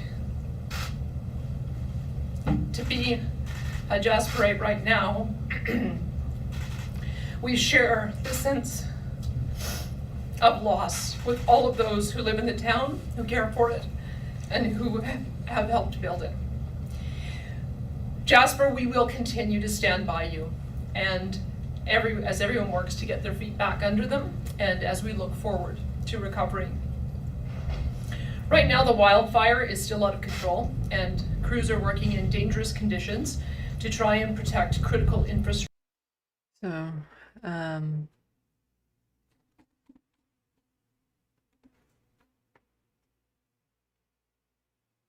So this is from The Breakdown on Twitter. Fantastic account to follow if you want to stay up to date with politics, Albertan politics in particular. And so here they're saying Danielle Smith, who only moments earlier was overcome with emotion at the tragedy unfolding in Jasper, was asked about the delay in emergency payments. Her response? In effect, they can wait a bit. That's what private insurance is for. Because feelings. After the 2016 wildfire in Fort McMurray, Alberta announced evacuees would get emergency financial relief 2 days after the evacuation. And I have family who lives in northern Alberta, and they're just mentioned the Fort McMurray fire. An entire town needed to be evacuated, and a large part of that town was destroyed. I've had family members who have had to flee their homes from those areas, way up in northern Alberta. And some of these communities, again, they're so remote that the next nearest community can be a 2-hour drive away. So it's difficult to get to, it's difficult to have the supplies, and then these aren't necessarily big communities around. So just having the supplies and stuff necessary within those other communities, the strain it puts on them is horrendous. And, you know, when you know people in particular that go through this and have had to evacuate, it hits different. And, you know, it's going to get to the point where everyone will personally know or have had something happen to them where climate change has destroyed their lives. You know, either a flash flood, a storm, a wildfire, the heat waves, the snowstorms. In the not too distant future, everyone will know someone who's been uprooted, lost their house, lost their business, had to flee their home. We'll all know at least one person or be that person ourselves. Jasper has seen similar destruction to Fort McMurray. Actually, if we're talking percentage-wise, Jasper lost a greater percentage of the town. So why not just authorize those payments now? I mean, does anyone here really believe this evacuation will last fewer than 7 days? One of the decisions that we made in previous emergencies is that we would wait for 7 days, because there's oftentimes you can return within a shorter period of time, as has happened. We have had Reminder, this is after that other clip that I just showed you where she was overcome with emotion and tears. Evacuations already this fire season, which started early, and we have been able to get people back home within 7 days. There is a Treasury Board process that we have to go through in order to be able to accelerate or expedite that, and so we'll be meeting as an emergency management committee each day, gauging it. But the main thing that people need right now is to have the immediate support. So the support of the hotels, the food, the government, maybe the support of the government with emergency payments so that they can afford these hotels and food and stuff. Maybe don't wait 7 days. Emergency evacuation, that's part of the reason. And I'm sorry, even with the 7 days, because she's like, oh, well, after the 7 days, because some people can come home sooner than that. I don't care if it's a day. People will need support. There's a lot of people who can't, you know, financially handle a day's worth of work, like off work, because that's how tight people's budgets are. So even a day, having to spend a day away from work, or a day at a hotel, or a night at a hotel, is a financial strain to a lot of people, you know, who can't wait for payments for 7 days, to be suffering for 7 days before the government finally steps in and says, oh, here's a little bit of cash to help you out. Why we wait until 7 days, because we know that we have a lot of support that we're able to give as people are figuring out where they're going to go, find out whether they're going to be able to return home, find out whether their home is going to survive. We'll gauge it. We'll listen to feedback about how people are feeling. But we know that this is going to be, for many people, a long-term period of time that they will be out. We'll have to obviously work with their insurance companies to ensure as well that they're able to get the support payments through insurance so that they can be supported that way also. But we do want to do whatever we can to be supportive.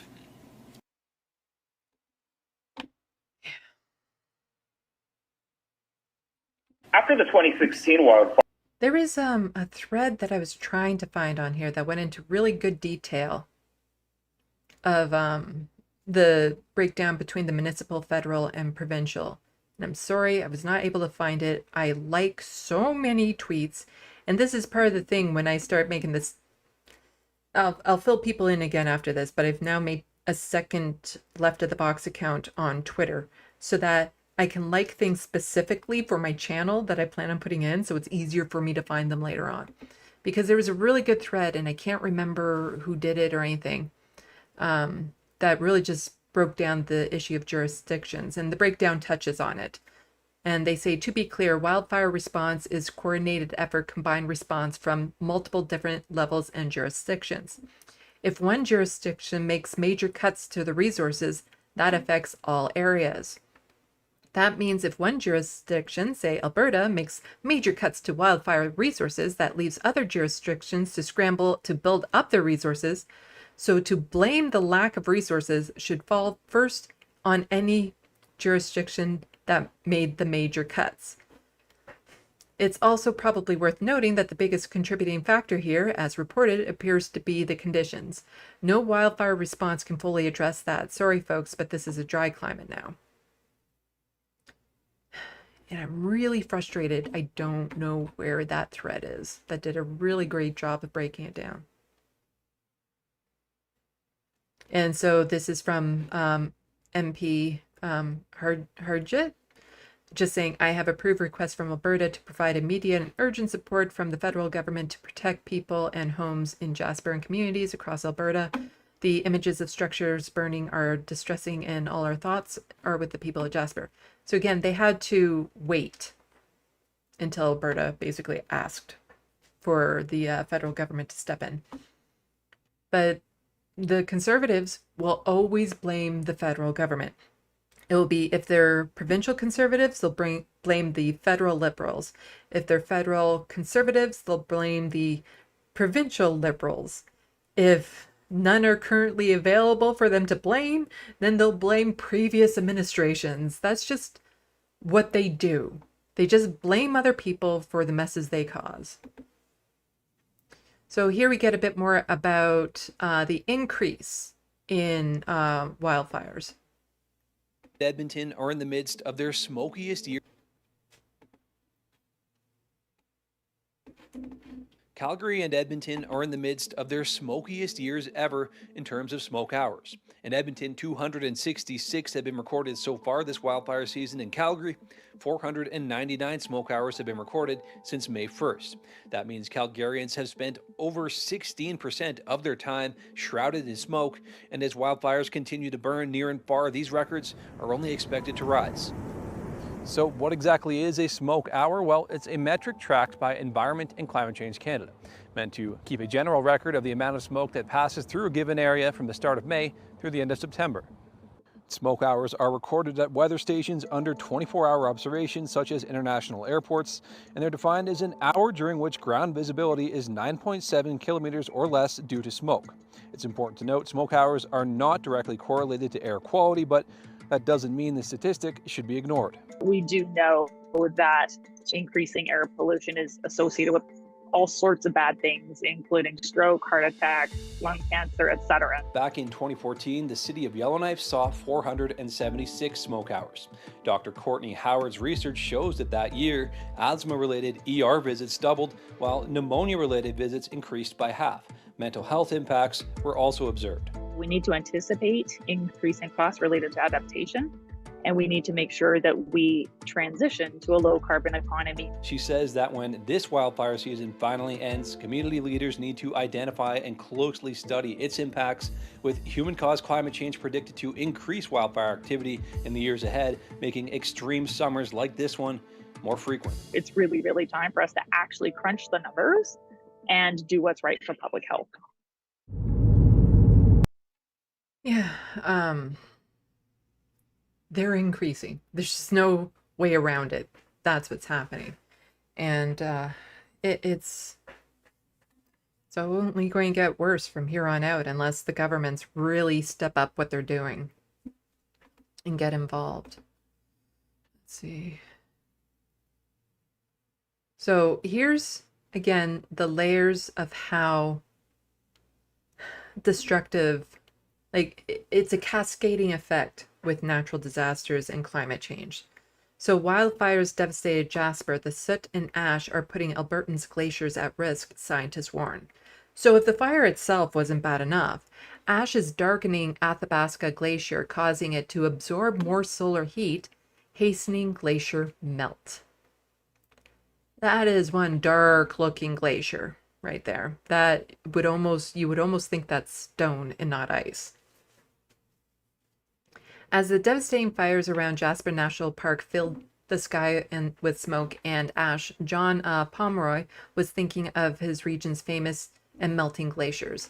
Just a week before the fires, the University of Saskatchewan hydrologists had been to the Athabasca Glacier, located about 100 kilometers south of the town of Jasper, to collect measurements. His team found that the glacier had already melted about 3 meters in thickness since last September, which is plenty for mostly winter period. He said. What Pomeroy's been seeing at the glacier is not the bright white snowy landscape they're often associated with, but rather a grimy and darkened surface. He believes it's likely that the glacier has been further darkened by the ash and soot from the latest fires. And the grime doesn't just look bad. According to Pomeroy, the glacier is melting faster because darker surfaces absorb more solar radiation than a clear white surface would. And the combination of that, along with hot temperatures, puts a glacier into a death spiral. According to measurements collected by Pomeroy's team, the Athabasca Glacier melted nearly 9 meters last year, a record for the glacier that had been visited by millions of people and is an iconic stop on Alberta's scenic Icefields Parkway. Pomeroy is worried that in addition to the summer's soaring temperature, all the extra soot from the recent wildfires could result in record melt being surpassed. It puts these glaciers in a very perilous position yet again, he said. Meltwater from the thinning glaciers feeds the Athabasca River, which runs more than 1,000 kilometers through Alberta and Saskatchewan. The Wapta River, a tributary to the Athabasca River that runs just below the glacier, has been abnormally high flow since early July, which Pomeroy says indicates a faster than normal melt. Researchers say melting glaciers in Western Canada could disrupt the flow of glacier-fed rivers, impacting water supply and hydroelectric power generations in that region. Part of the reason why Canada has so much fresh water is from these glaciers and these mountains and them running, finding ways to flow out to the ocean, and it provides a lot of fresh water. When those glaciers go away, this continent will dry up. We get a lot of our fresh water from winter. The winter snowlands, it melts, it goes into the ground. We get that lovely groundwater and fills the rivers and the lakes and stuff. We haven't been getting nearly as much snow as we used to. Like, most of Canada is landlocked. If you're in the middle of nowhere, this is putting, people at high risk of going without water, of entire forests just drying out, because the areas that used to supply the water, they're not going to be there forever unless, suddenly we magically get big winters back and the glaciers can grow back to some level. So how wildfires speed up glacier melt? Don't think we need to go through the whole article. We got it. Let's see, what's this? Oh yeah. And just, to add to that existential crisis, global temperatures. So recently we've had the hottest few days ever recorded. And in the Middle East is boiling. The heat index hit nearly 60 degrees Celsius in the region. 59 degrees Celsius is 138.2 Fahrenheit. Iran was forced to cut operation hours at various facilities on Saturday and order all government and commercial institutions to close on Sunday. Hospitals received over 200 people for heat stroke. I can't function in 30-degree weather. That's double. I can't imagine it. I simply cannot imagine how hot that is.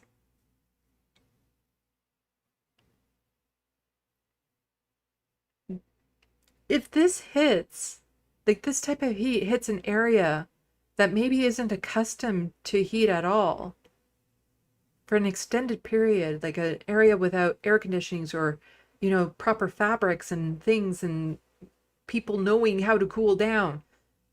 The amount of lives lost due to the wet bulb effect will be astronomical. Like there's a natural disaster slasher movie I like watching called Geostorm. I have it on Blu-ray. And in the opening, there's narration about how bad the climate got and why they needed to make this grid of weather control around the world. And in it, the narration says that 3 million people died in one day in Spain from extreme heat. That doesn't necessarily seem far-fetched anymore.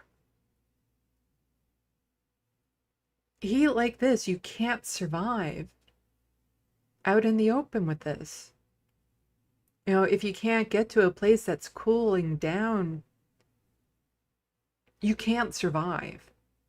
And a lot of wildlife has been dying because of the heats in different areas in North America and stuff, because our bodies simply cannot handle those types of temperatures. Like again, I can't imagine it. Twice as hot as 30 degrees. Wow. And that was me. Okay. So, existential crises. I imagine at some point the governments will do something, but it's going to be too little too late. We choose change now or it'll be done to us later. And I think change will happen, but at what cost? Oh. So let's check the Sandbox. Then we'll get to some Doug Ford stuff. And oh my God, I've been at this for 2 hours already and I still haven't even hit the Olympic story. So I'll try to speed run some of the Ontario shenanigans. So, hello, MIDI doctors. Super late, I imagine, where you are. They're sleep texting, apparently. Carrie's saying, I'm scared too. I'm in Lower Peninsula, Michigan, and it's getting smokier every day. Andy Corpora is asking if I have a Discord server. No, I do not. I'm on Discord, but I don't have a server myself. I don't know if I can handle it. I'll talk a little bit more about it after I'm done with Doug Ford stuff, just some updates with my social medias. Angela W., I'm behind. Thank you so much for covering this. As an Albertan who has essentially grown up spending time in Jasper, I am appalled by Daniel's crocodile tears. Also blaming the feds for poor forestry management. Well, it's been too dry to do many of the pre-described burns over the past 5 years. Also, climate change is the reason we have pine beetle damage. Yep. And my neighbors were finishing up their backpacking trip and they described the storm as scary. When they woke up in the morning, they hoofed it out of the backcountry just as the evacuation started. Lastly, the main wildfire concern for this wildfire complex are the caribou. Yeah. And MIDI doctor is saying that they're sleeping and they're sleep texting. And Angela also saying, a note on the lack of snow. My area of Alberta has so little snow the past winter. We only had about a week of proper classic cross-country skiing. In my area too. Winters are just not the same. And I'm a winter person. How do I... There we go. Snowflake tattoo. I've always adored winter, loved the snow, loved the cold temperatures. I don't get winters anymore. Like, they just don't exist the way that they used to anymore, which is so devastating. And the consequences of it are just what it does to the ecological system and everything is unimaginable. Because we are forests have evolved. Forests, wildlife, trees have evolved over thousands and thousands of years for winters. You know, trees are supposed to hibernate, but when the temperatures are so warm, they don't get to properly hibernate. They're not going to be as strong as they normally would be to handle then the massive downbursts and storms we get in the summer, which is why every year I'm seeing fewer and fewer trees in the neighborhood because they aren't being replaced at the same speed they're getting torn down. It's devastating. And just, you know, the rivers and stuff, areas, conservation areas I used to go to as a child with a lake, those lakes are, it looks like somebody pulled the plug in the tub and let a lot of the water drain out. It's scary. Okay, so I will try to speed run. Oh, right, there's that story. I'll save that for another day. What is this over here? Okay, so I'll just try to speed run some Doug Ford stuff. But because I have it and I love using it and I don't get to use it enough, I'll do this first. Today in Canadian news.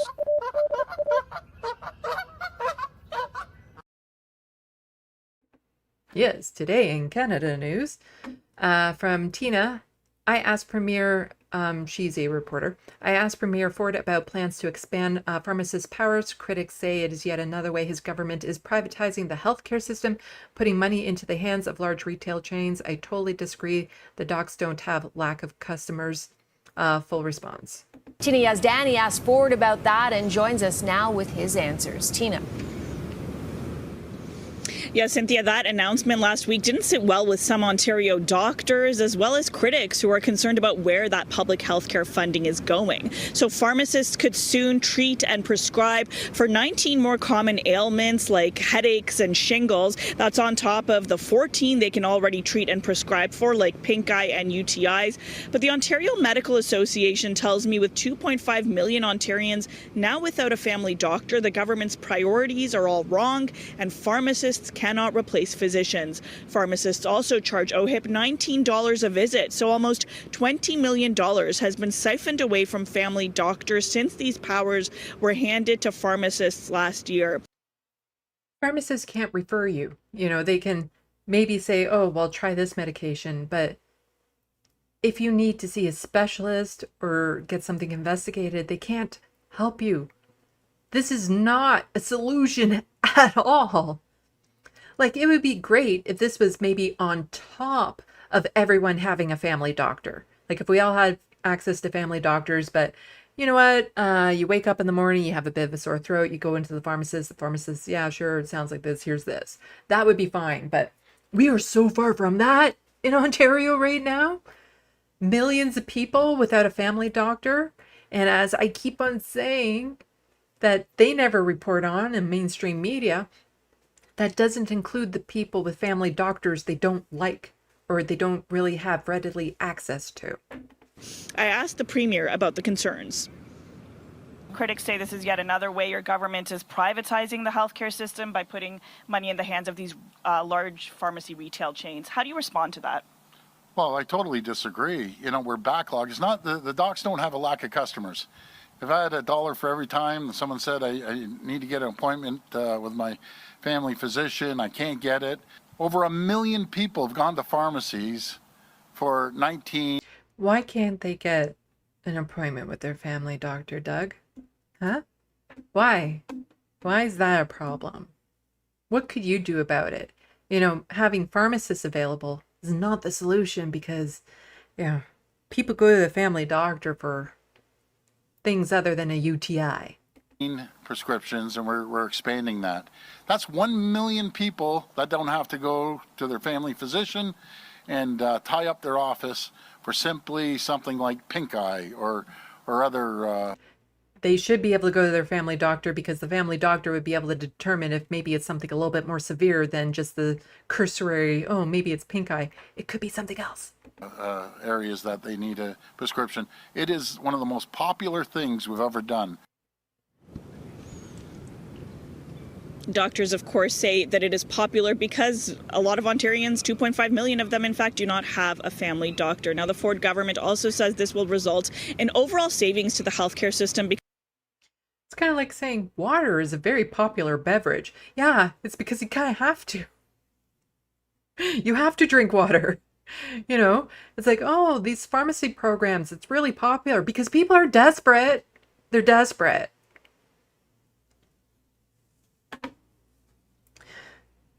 If there is one thing my channel can accomplish, the thing that I want to make Canadians aware of the most is what is happening to our healthcare system.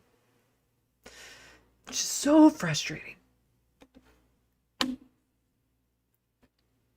Will your Ontario pharmacist treating headaches consider and evaluate for subcranial hemorrhage, intracranial mass, vessel, like basically all the other stuff? Or is it just more public funds for Loblaws? Because a lot of these pharmacies and stuff tied to Shoppers Drug Marts is Loblaws. Yeah. So this is from Dr. Adil. So Doug Ford thinks funneling patients without family doctors into pharmacies is an easy way out of the primary crisis. Pharmacists are an important part of the healthcare team, but is not the solution for the 2.5 million patients without a family doctor. They're including things like... But this isn't a replacement for family doctors. No, not at all. I mean, as I mentioned, the promise of primary care is having a family doctor that you have an ongoing relationship with, that you know really well, that can address all of your needs. I mean, when they announced the list of potential common ailments, they were including things like headaches. Now look, a headache that you have at home that you take a tablet of Tylenol for, that can be a minor thing. The kind of headache that you go to see your family doctor about is not a minor ailment. It needs a history, a physical examination, a neurological examination, sometimes some sort of advanced imaging. You're not going to get that from a pharmacist. But this isn't a... Yeah. Now, if that wasn't enough for Doug Ford to funnel money into the pockets of these corporations, Loblaws in particular, Galen Weston and all that sort of stuff, with the Shoppers Drug Marts, he's found more ways of funneling money into them.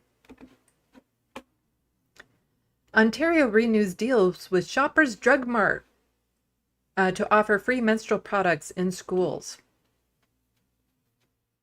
Stop circling so I can close you. There we go. The Ford government has announced another multi-year agreement with Shoppers Drug Mart to offer free menstrual products in Ontario schools.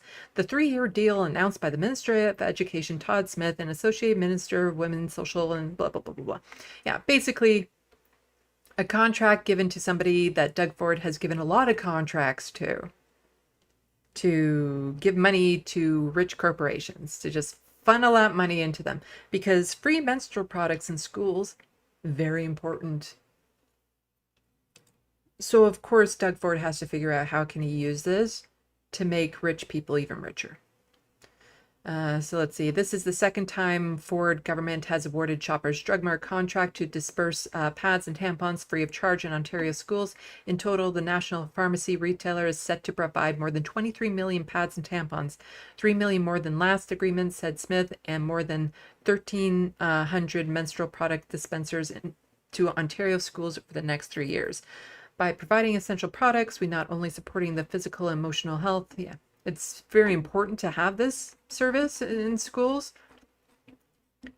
The fact that Doug Ford is just simply using it as a way to funnel money to rich people is disgusting. And MPP Catherine Fife just saying, while almost 75% of hospitals are running deficits in Ontario, the FAO has revealed that the government has failed to spend $7.8 billion of its budget last year, including $1.3 billion less in healthcare spending than planned.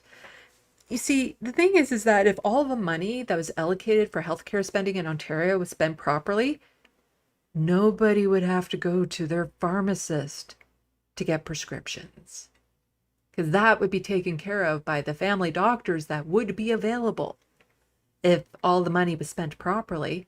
But then Doug Ford's buddies wouldn't be able to make as much money. So, what can he do? The fact that like, here's the thing. Again, it's just so frustrating. It's not that we don't have the money. We have the money and it's allocated towards these things. And yet Doug Ford is refusing to use that money for what it's allocated for because he wants the system to fail. That's all it is. He wants it to fail.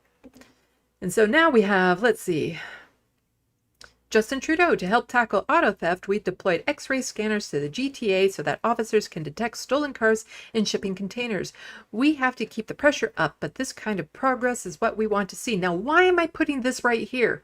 I'm talking about the underspending of healthcare in Ontario and how bad that is and all that sort of stuff. So why am I just suddenly randomly throwing in this tweet from Justin Trudeau about,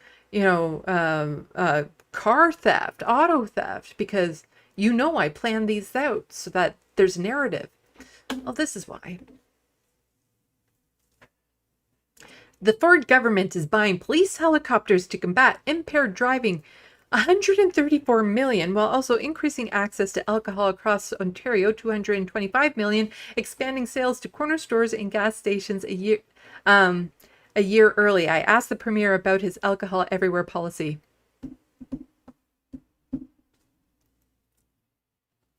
$134 million for police choppers.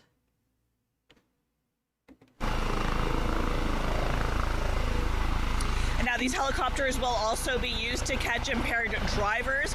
We know in the past 2 weeks, 2 people in Ontario have been killed by alleged drunk drivers. I had a chance to ask Premier Doug Ford about his plans to expand alcohol sales across Ontario, including putting alcohol in gas stations, and if that would worsen the problem. Take a listen. Impaired driving numbers are trending upwards in the province and have been for years. Premier, will your government's alcohol everywhere policy exacerbate that problem? No, I don't think so. You got to be responsible, right? You can go into the liquor store right now. You can go to a local Foodland up north.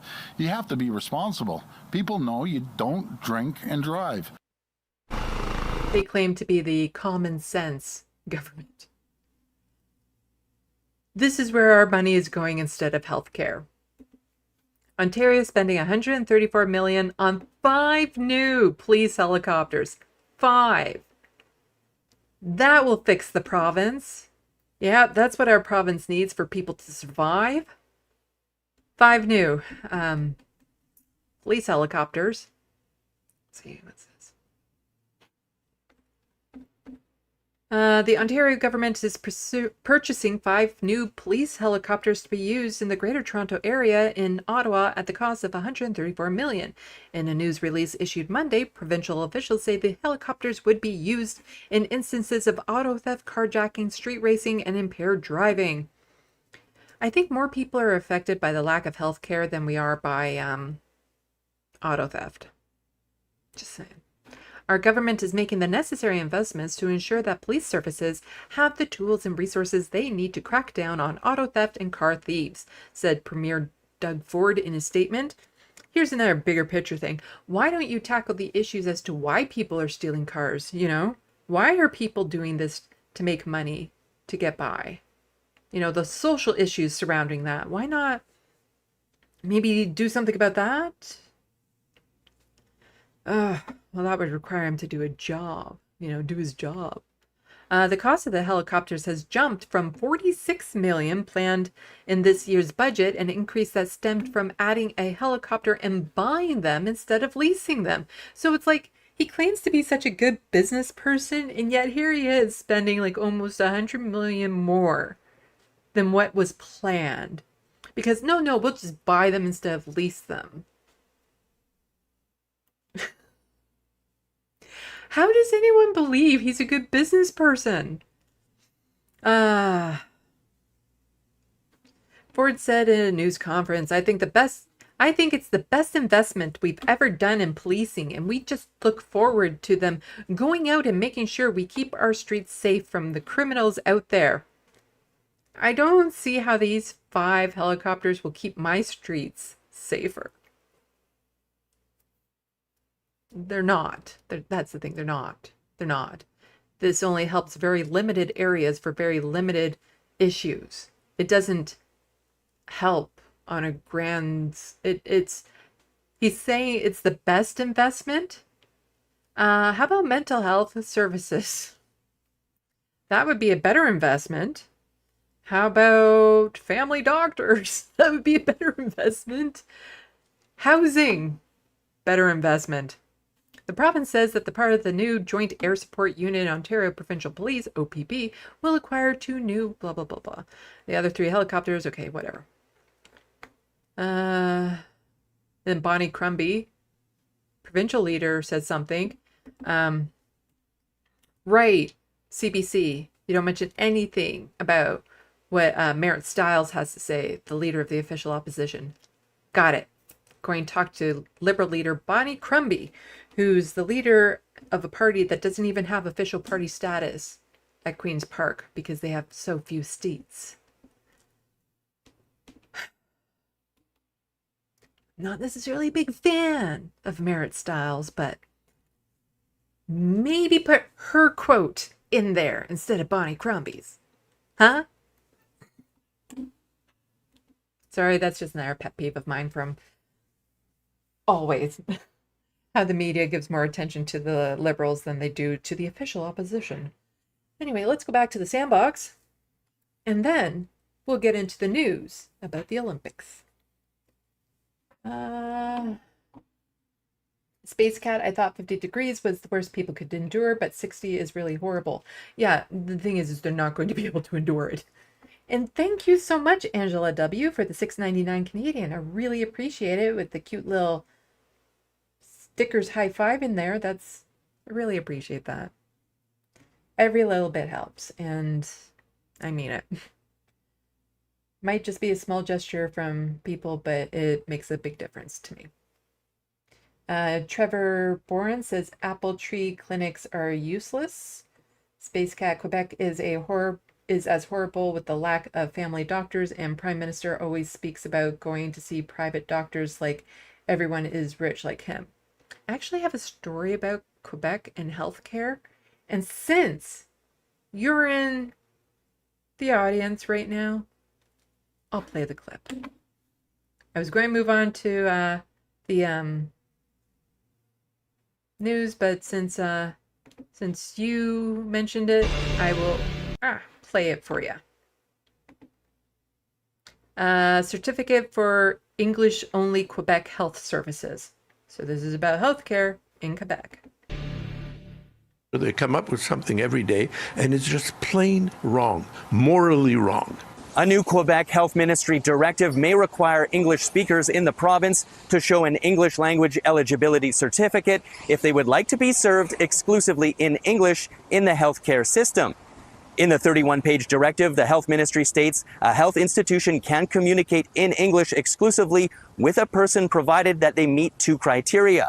If they've been issued an English language eligibility certificate and are expressly requesting English services. It shows. So basically in Quebec, they want to get it so that people who speak English have to have papers on them to prove that they need these services. All the people like Jordan Peterson who complain about the language laws in Canada. Oh no, you're going to go to jail for misgendering someone, which isn't true. Meanwhile, we do have actual absurd language laws in this country, and they're in Quebec. That language is more important than life for the Quebec government. They make exceptions for situations of life and death, but there are many situations which affect outcome, which are not immediate life and death. And obviously, bureaucracy prevails over human rights. They're turning it basically into a human rights issue. I don't know how they're going to police this. Are we going to have to be card-carrying Anglophones in order to be allowed to get the services we need? In a written response to City News, Quebec's Ministry of Health and Social Services did not clarify under what circumstances the English language eligibility certificate would be required, but emphasized that the directive issued specifies that it is possible to use a language other than French when health requires it, notably in any emergency situation. I feel like I've always been able to. Just wanted to bring people's attention to that because you know, healthcare should be made easier to access. You shouldn't be having more barriers being put in place. And that goes for accessing it in any way. It is just so frustrating. So frustrating. Okay, back to the Sandbox. Angela W., so conservative, they're horrible, but yeah, also replace Trudeau. Not happy with Trudeau. I'm not happy with Singh. Not happy with Polyev. Angela, Space Cat, NDP need to win, but sadly people will vote conservative. Angela W. Singh is not charismatic enough to win. He has to go. Also, the X-rays are about human smuggling. Yeah, that would make more sense. And yeah, Jagmeet Singh has to go. He's been such a disappointment as the NDP leader. I had such high hopes for him when he first got in, but he's been just such a massive disappointment. We need like a real leftist populist. Like, this country is just waiting for a real leftist populist to come out. And the energy and excitement behind that, I think would just, it'd be even more than the excitement over Kamala Harris. And I think it's all right because I've seen a lot of people already arguing and pointing out, oh, she's a cop and all this sort of stuff. Just take the win for now, okay? We wanted somebody other than Biden. She's someone other than Biden. Does this mean that she's guaranteed going to win against Trump? No. Still an uphill battle. But there's a lot bigger chance that she can beat Donald Trump than Biden ever could. And so, you know, yeah, she has a lot of problems. She's not the perfect candidate. She's not the ideal candidate a lot of progressive people would want. We're never going to get that. So having her in office would be easier to deal with than Donald Trump. And chances are a lot more people will live to see the next election if she's in office versus Donald Trump. Angela W., all ACAB, all cops are bastards. Or bad. Bad bastards. ACABB. Angela W., but don't you know that we have to make streets safe for the non-existent doctors they want to attract? Sarcasm. Have to head out. Thanks again. Space Cat, that is so stupid. They should leave the language stuff aside while people are sick, but thank you for playing that clip. So some little updates on my channel that I was going to mention. Just setting up for the next thing. I've made a second Twitter account for LeftoftheBox. I actually got the LeftoftheBox handle tag. When I first originally tried to set up for Twitter, it wasn't available, but it is now, and I took it. So eventually I'm going to be moving all my channel content stuff over to that channel, but until then there's going to be a lot of cross posting and stuff. But please follow me at LeftoftheBox on Twitter. Over the next week, I'm going to be doing a bigger push with it, transferring, like tweeting it out more, changing the graphics on my YouTube videos and stuff to include that. It's taken me 4 years to get just over 2,300 followers on Twitter. I really hope it doesn't take 4 years to get that many on my Left of the Box account. And so then that way the SandeeLovas account, which is my current Twitter handle, I'll be able to use it for more for my art, for my writing, when I'm able to talk about my book and stuff, and I can change, you know, the icons and logos to match that and stuff, and just have a bit of a separation between my channel and me, even though my channel is me. And that was part of my justification when I first signed up. It's like, well, Left of the Box, I am Left of the Box. But this will just be a little bit more beneficial too when I'm liking videos and or tweets and stuff, so I can keep them separate. So the Left of the Box account will like the tweets that are relevant to the live streams I'm going to do, whereas my SandeeLovas one will be liking the cute cat videos and stuff and supportive likes and all that sort of stuff. So yeah, I'm going to be doing a bigger push for that. Also, Instagram, I already had them separated. On Blue Sky, I now have them separated as well. So I have the 2 accounts there. So like I said, over the next week, I'm going to be doing a bigger push. For those of you who are still arriving later to the stream, this Wednesday, 10 p.m. Eastern, Mike from the Humanist Report will be on my show. It's going to be so much fun. I'm looking forward to it. There are some actual specific things I want to talk to him about other than just news. And who knows, with 2 previous people connected to TYT, maybe, I don't know, not planning on talking about TYT, but I'm not against talking about TYT. If it comes up in conversation, we'll talk about TYT, but it's not something that I have on the agenda. So, it's 10:35. I've been at this for a while, and now I'm going to be starting the longest segment of my live stream. Where's Looney Tunes 9000, taunting me that this is going to be a 5-hour long stream, which it's not. It's not going to be a 5-hour long stream.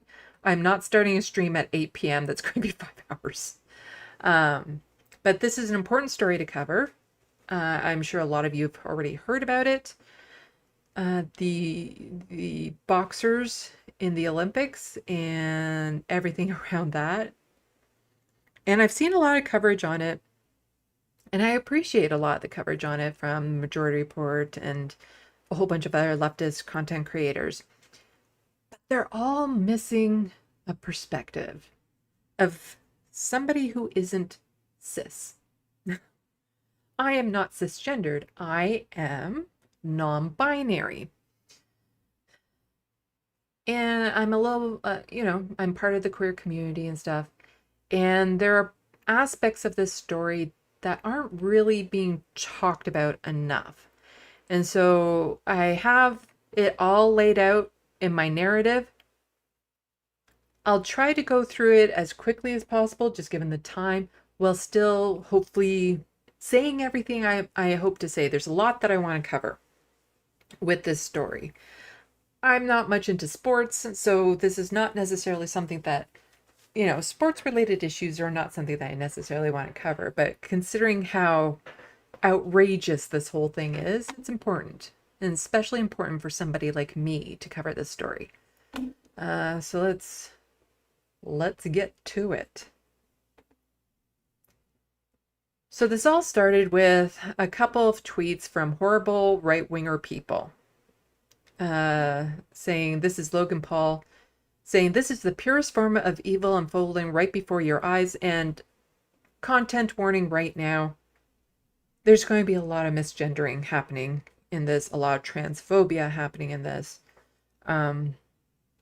So please be aware that this is going to happen in this video. Hopefully not by me, but with the mix-ups between my dyslexia, hearing other people misgender versus not necessarily, I might get messed up, so I apologize ahead of time. But I can get wires crossed when there's so much back and forths going on. But I'll try my best to make sure that I'm doing everything properly. But these right-wingers are definitely intentionally misgendering people. So from Logan Paul, this is the purest form of evil unfolding right before your eyes. A man was allowed to beat up a woman on a global stage, crushing her live stream while fighting for her deceased father. This delusion must end. Then we have from Elon Musk, quote tweeting Riley Gaines, men don't belong in women's sports. I stand with Angela. Let's get it trending. And Elon Musk was more than happy to do that.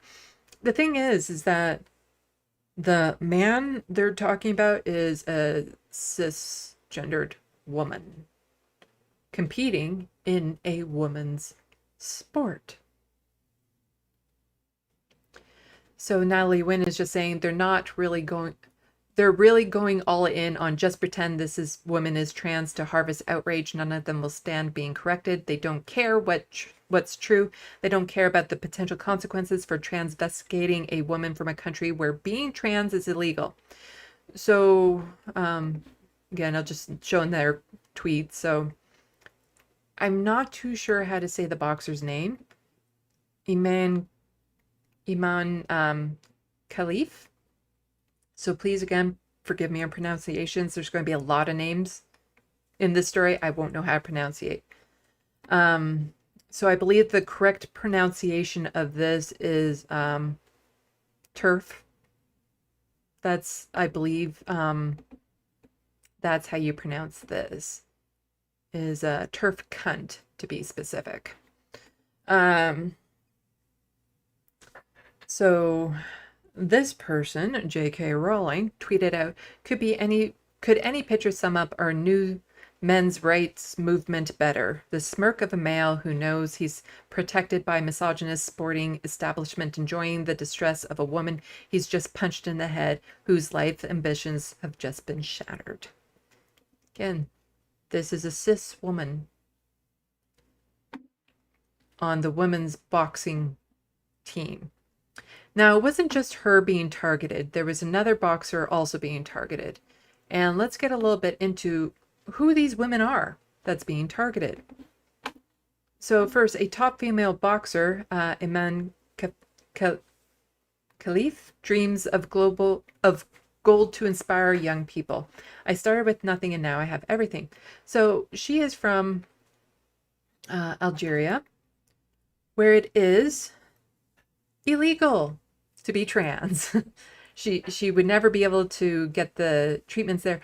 So to accuse somebody that, like, basically the idea that Algeria would send a transgender person to the Olympics already is far-fetched.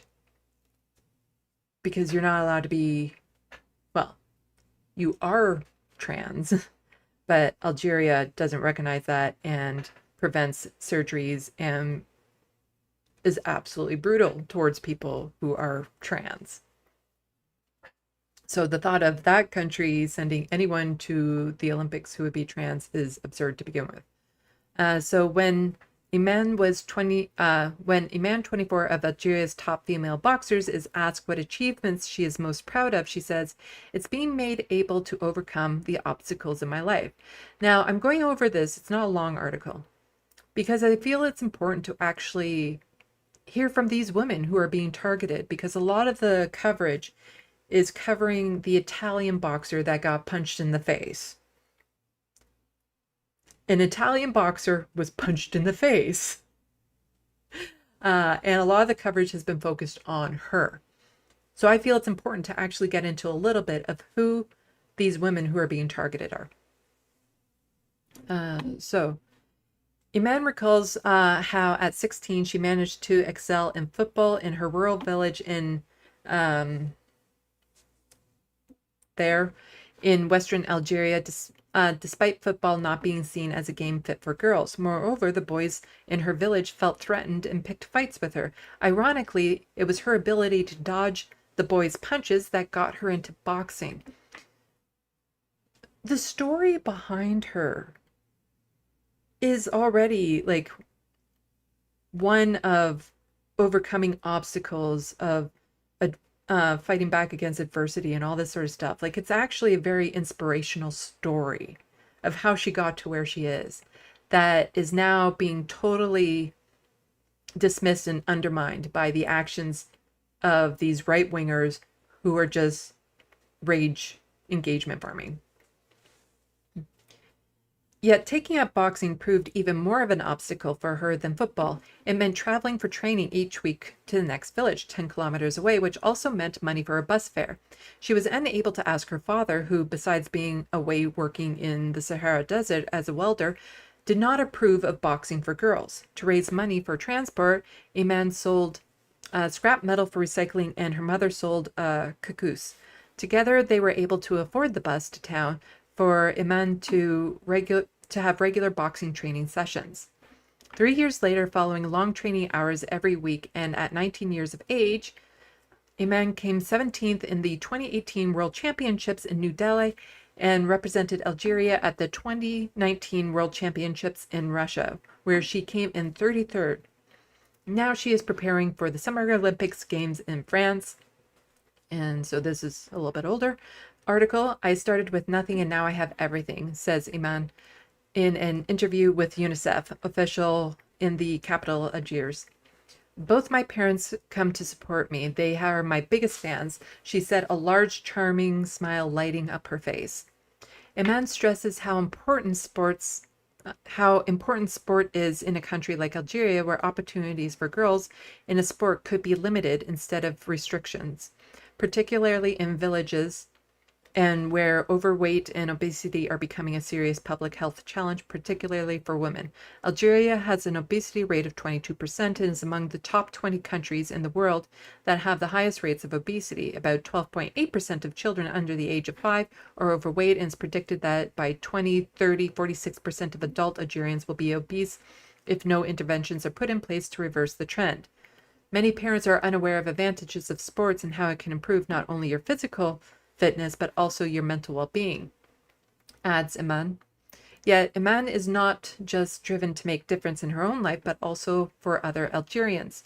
Her new role as UNICEF National Ambassador, which she officially took up on January 31st, gives her a chance to do that.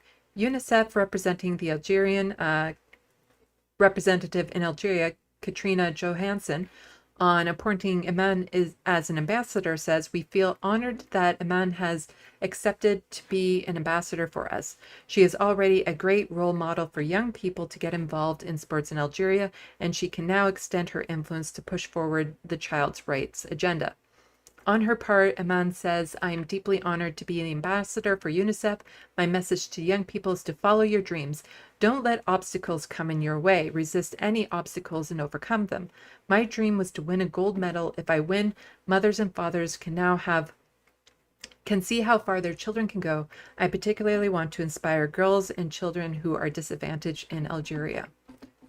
Really inspirational story there, just being completely undermined by what the right wing is doing.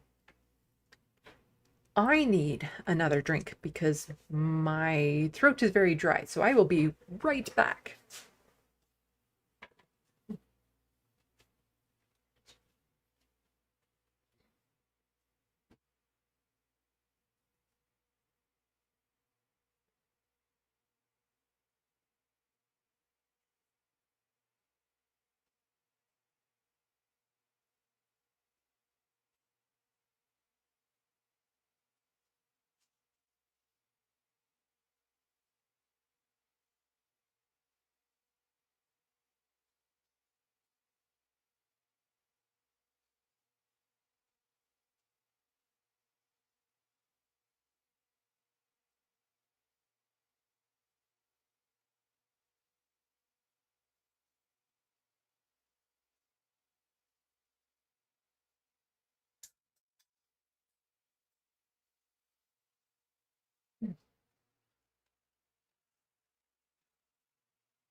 Sorry about that. I'm doing this a lot later than I thought I would be doing it, which really I should know myself better by now that my live streams always go longer than I intend. So starting at 8 p.m. was a bit of a stretch, but it took me that long to kind of set up and get ready for the day.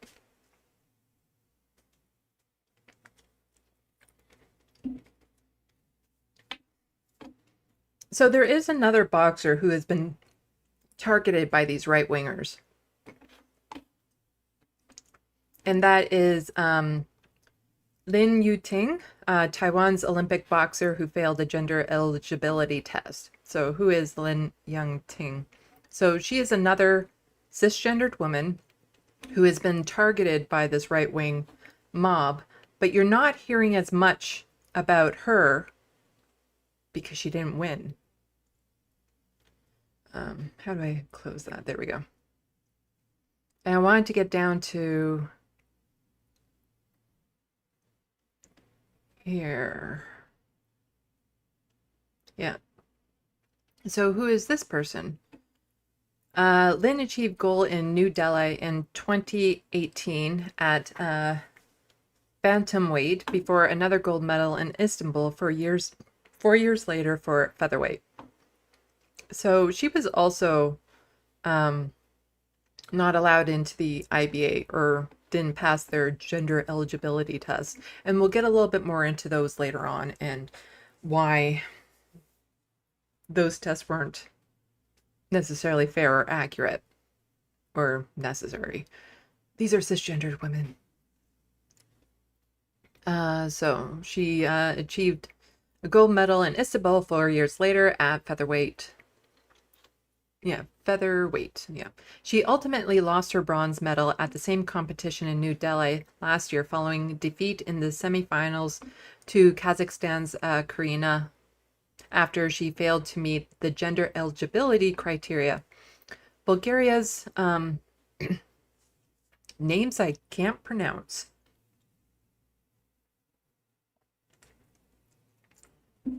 Was promoted to the bronze medal position alongside France's other person.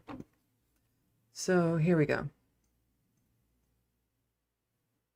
Just trying to think if this is the part that I wanted to read.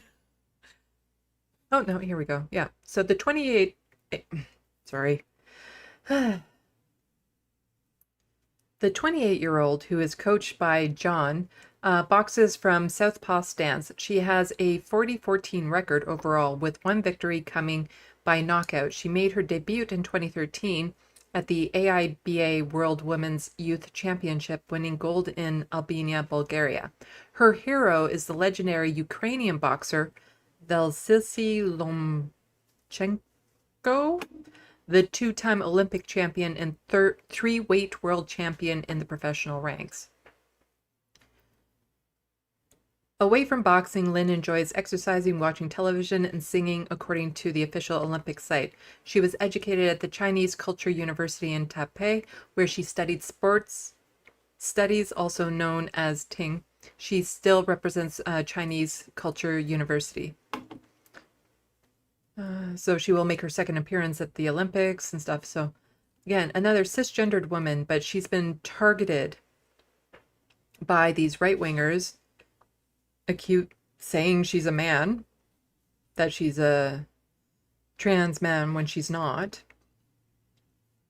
And but you're not hearing as much about her because she didn't win.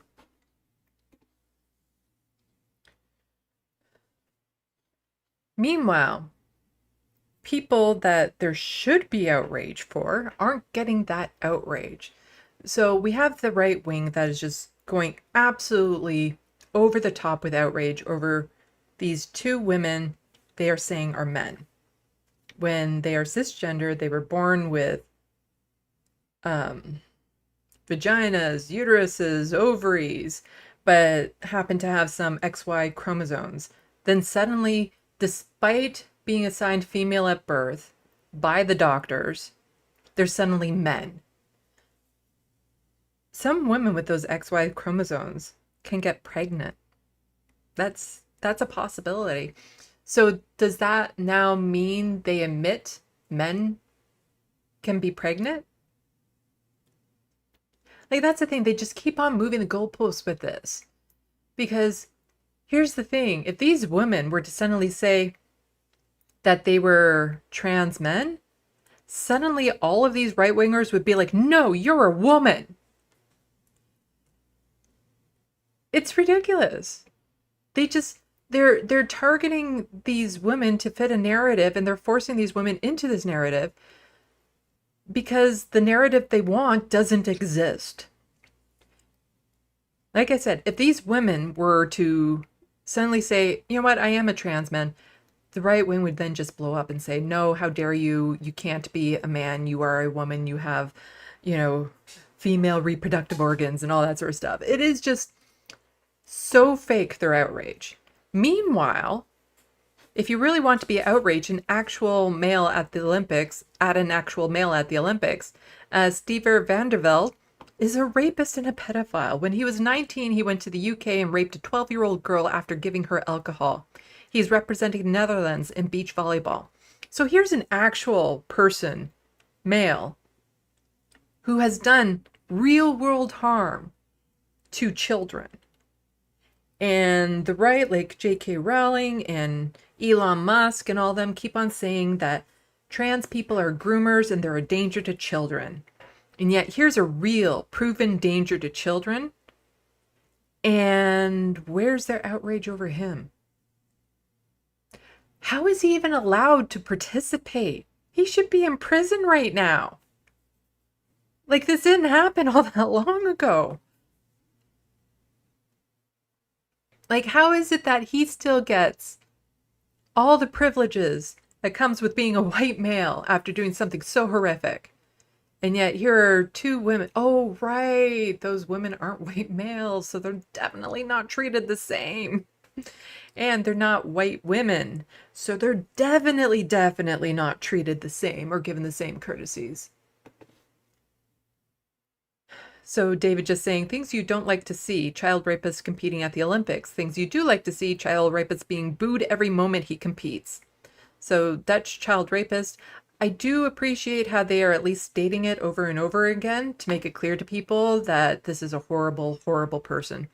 Steven van der Velde is booed by crowds every time he serves as he competes in Olympic volleyball Group B match. And he should be. There's no way he should be allowed to compete. Like, this is just ridiculous. How could you be on his team? Like, what kind of man would actually be okay having him on their team?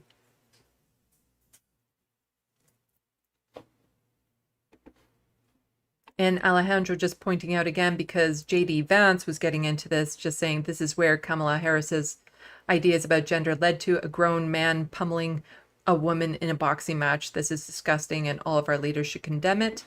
I can't show any of the footage from the Olympics because, you know, copyright issues. So J.D. Vance was also jumping on the bandwagon, referring to these women as men. And just Alejandro pointing out, you didn't have a problem with Dana White, a man who pummeled his wife in public, introducing Trump at the RNC. They cozy up to actual abusers of women. In fact, it's kind of a given. It's kind of par for the course for men that are in positions of power within the Republican Party that they're horrible people. And they can get away with pretty much anything. If you're a privileged white male, there's pretty much nothing you can't get away with. You know, Donald Trump is living proof of that. And in fact, you can be given advantages like being able to become president of the most powerful nation in the world. So here is somebody, though, that these other right-wingers still haven't mentioned. There is a transgender person playing in the Olympics. However, he's a trans man. But he's a trans man playing against women because he hasn't undergone any testosterone treatments. He hasn't gone any therapy. So based on their gender rules and restrictions and stuff, he wouldn't be allowed to play with men. He wouldn't be allowed to box against men. Even though he is a trans man. And this is him here. And yeah. Yeah, not even on testosterone yet.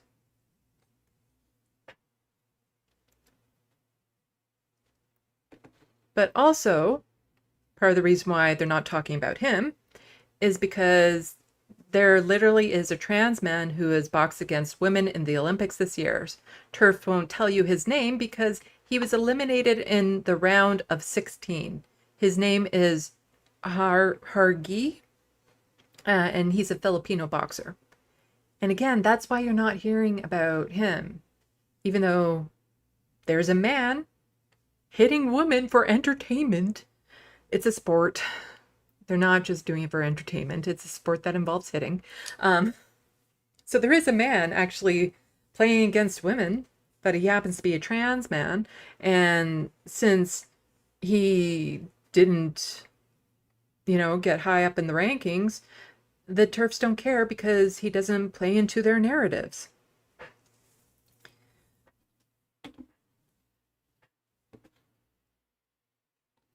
I did want to mention this, though, because the Daily Mail, of course, wants to butt into this by saying Hargi, the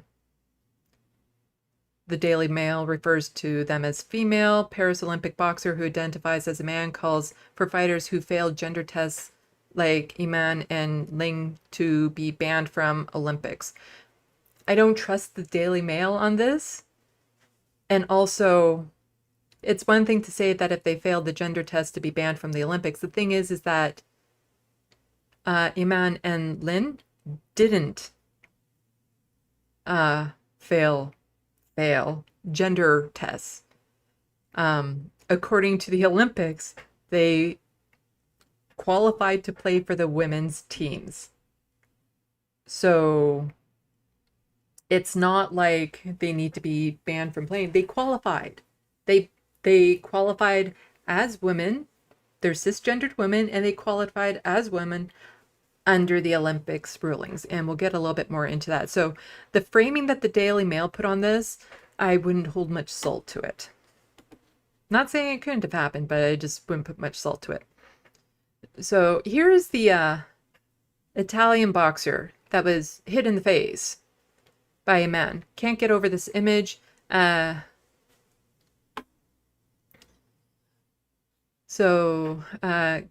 is a 95.9 woman, have lost to her. 5 women have beat her, and none of them started crying and quit in 46 seconds. Who is the real loser here? So this boxer here got punched in the face, and she called quits to the match after 46 seconds. And she says, "I've never been hit so hard in my life. It's up to the IOC to judge." That's Italy's Angela after lasting just 46 seconds against Algeria's intersex athlete Iman. There's a part of her story that I just kind of want to get to. So this has developed a lot over the few days that this took place. She has apologized. Angela has apologized for what she said. So a little bit about her that I wanted to say.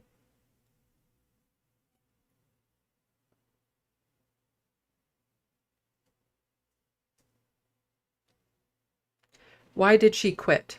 So this is why she quit the round. A still tearful Angela, I think that was her first name, says she quit because of the pain from Iman's opening punches, adding that her nose bled afterwards. "My face and nose were hurting," Angela said, according to Italian sports daily gazettes. "I couldn't breathe anymore. I thought about my family. I looked at my brother in the stands, and I went to my corner to retire. I've never been hit with such a powerful punch." That could be just commentary on the quality of boxers they have in Italy. You know, that her opponents maybe weren't the strongest or the best people to play against. If she, gets shocked by how hard she gets punched in the face in the actual boxing match in the Olympics. In the Olympics, you should expect to be punched that hard in the face. So Angela added that it wasn't a premeditated move. "All this controversy makes me sad," Angela said. "I'm sorry for my opponent too. If the IOC said she can fight, I respect that decision." Angela was apologetic for not shaking Iman's hand after the bout. "It wasn't something I intended to do," Angela said. "Actually, I want to apologize to her and everyone else. I was angry because my Olympics had gone up in smoke. I don't have anything against Iman. Actually, if I were to meet her again, I would embrace her." I don't know for sure. I'm not a mind reader. This is the vibe I get.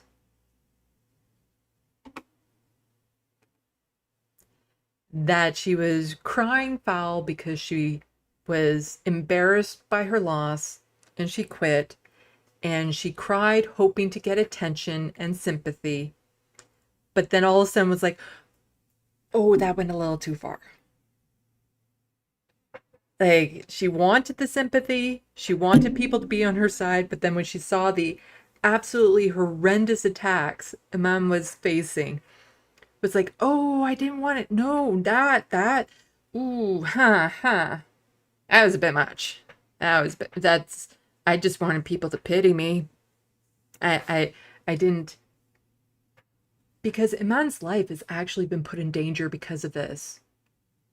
It is illegal for people to be trans in Algeria. The target Angela has made Iman is just absolutely incredible. The fact that you have such powerful right-wingers targeting this woman is so horrendous.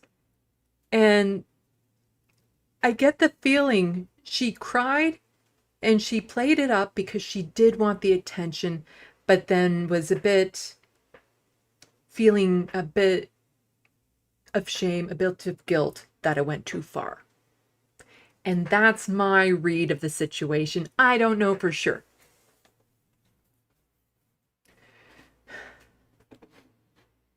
But let's get back to the IOC. So this is like the Olympics here. The International Olympics Committee actually had to make comments on this because it was getting so out of hand. Don't need to read this frame of it, but here.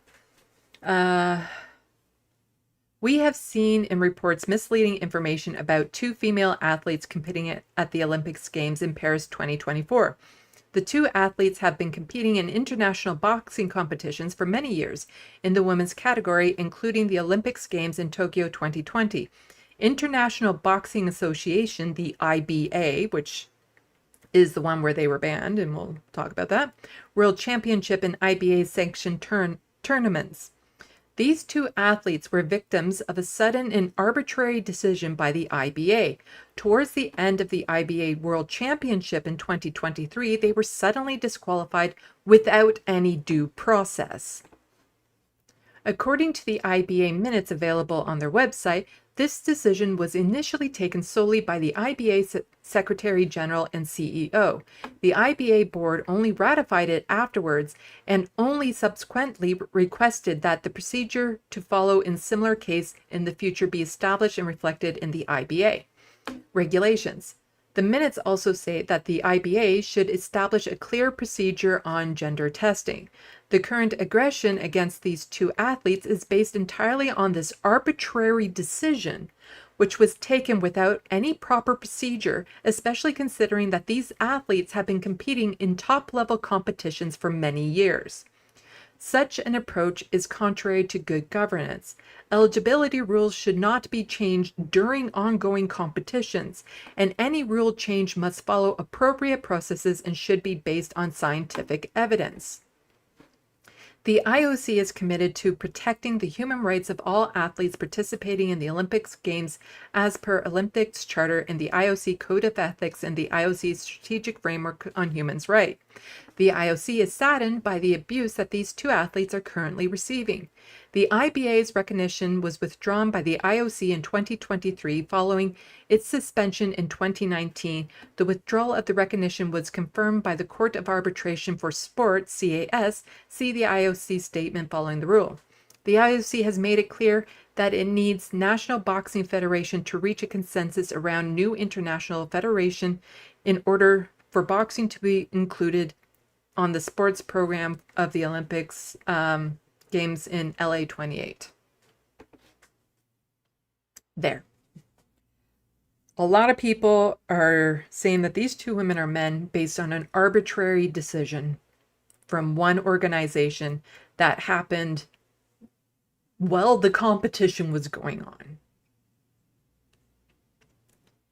And again, they just keep on moving the goalposts as to what they define a woman to be. And suddenly, as soon as some cisgendered women don't fit the idea of what they think a woman should be, suddenly, oh, well, they must be a man.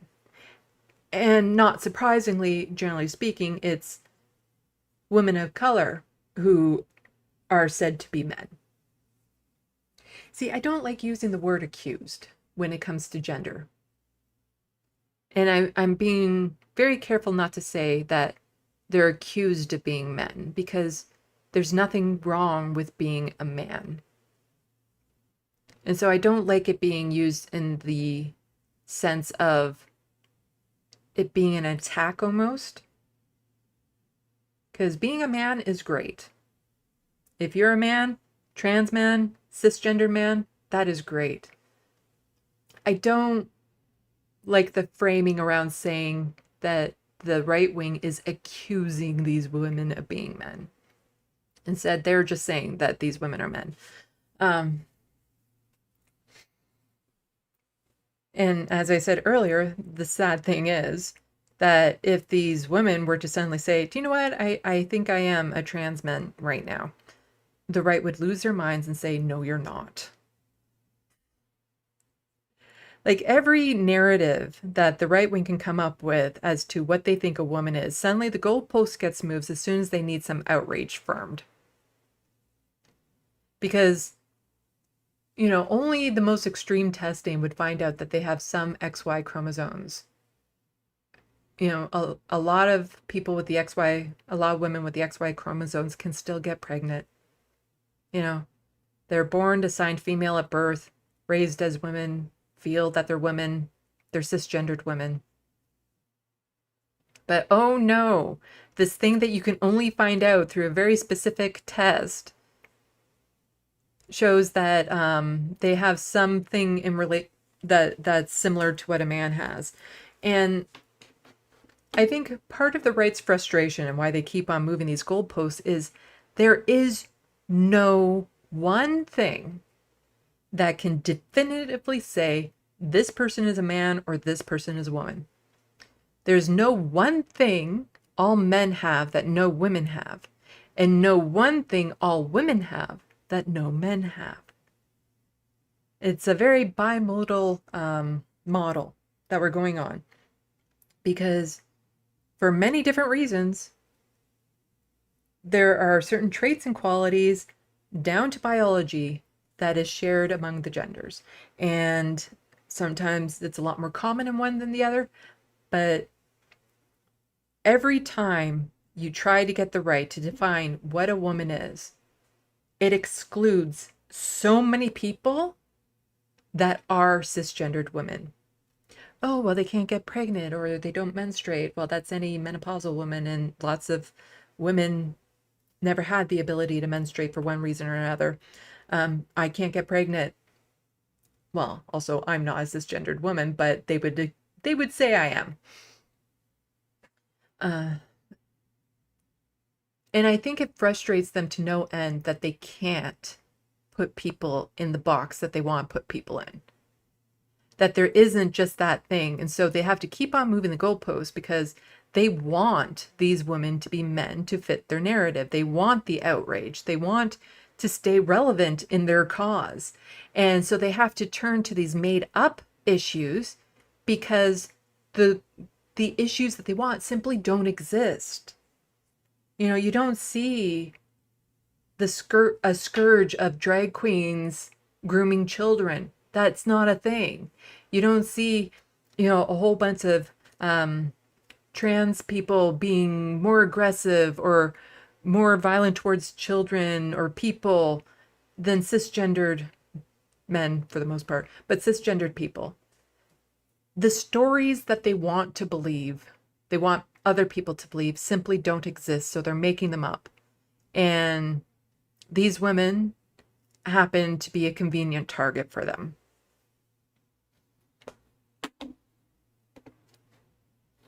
A little bit more from the IOC. So here, the Algerian boxer was born female, registered as female, lived her life as a female, boxed as a female, has female passport. This is not a transgender case, IOC spokesperson Mark Adams. We need to kind of get the Algerian boxer was born female, was registered female, lived her life as a female, boxed as a female, has a female passport. This is not a transgender case. I know you're not saying that, but there has been some confusion that somehow it's a man fighting a woman. This is just not the case. Scientifically, on that there is consensus. Scientifically, this is not a man fighting a woman, and I think we need to kind of get that. Algerian boxer. So where's that whole crowd of the, facts over feelings. Scientifically, these two women are cisgendered women. Scientifically. They passed the testing required by the IOC. Yet the right refuses to believe that because of some things under a microscope.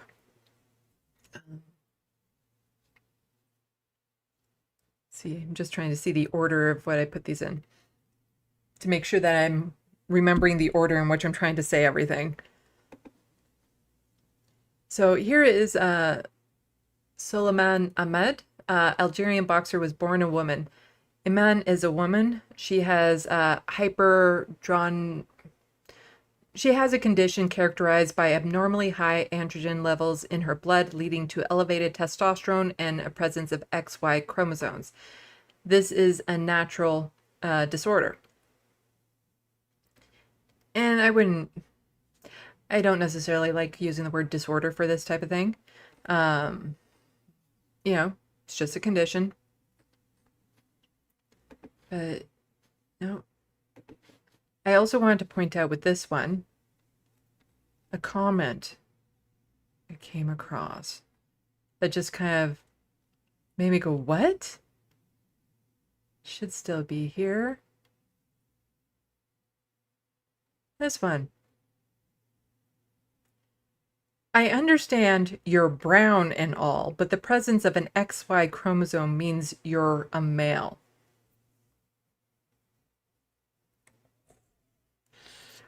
That's really racist.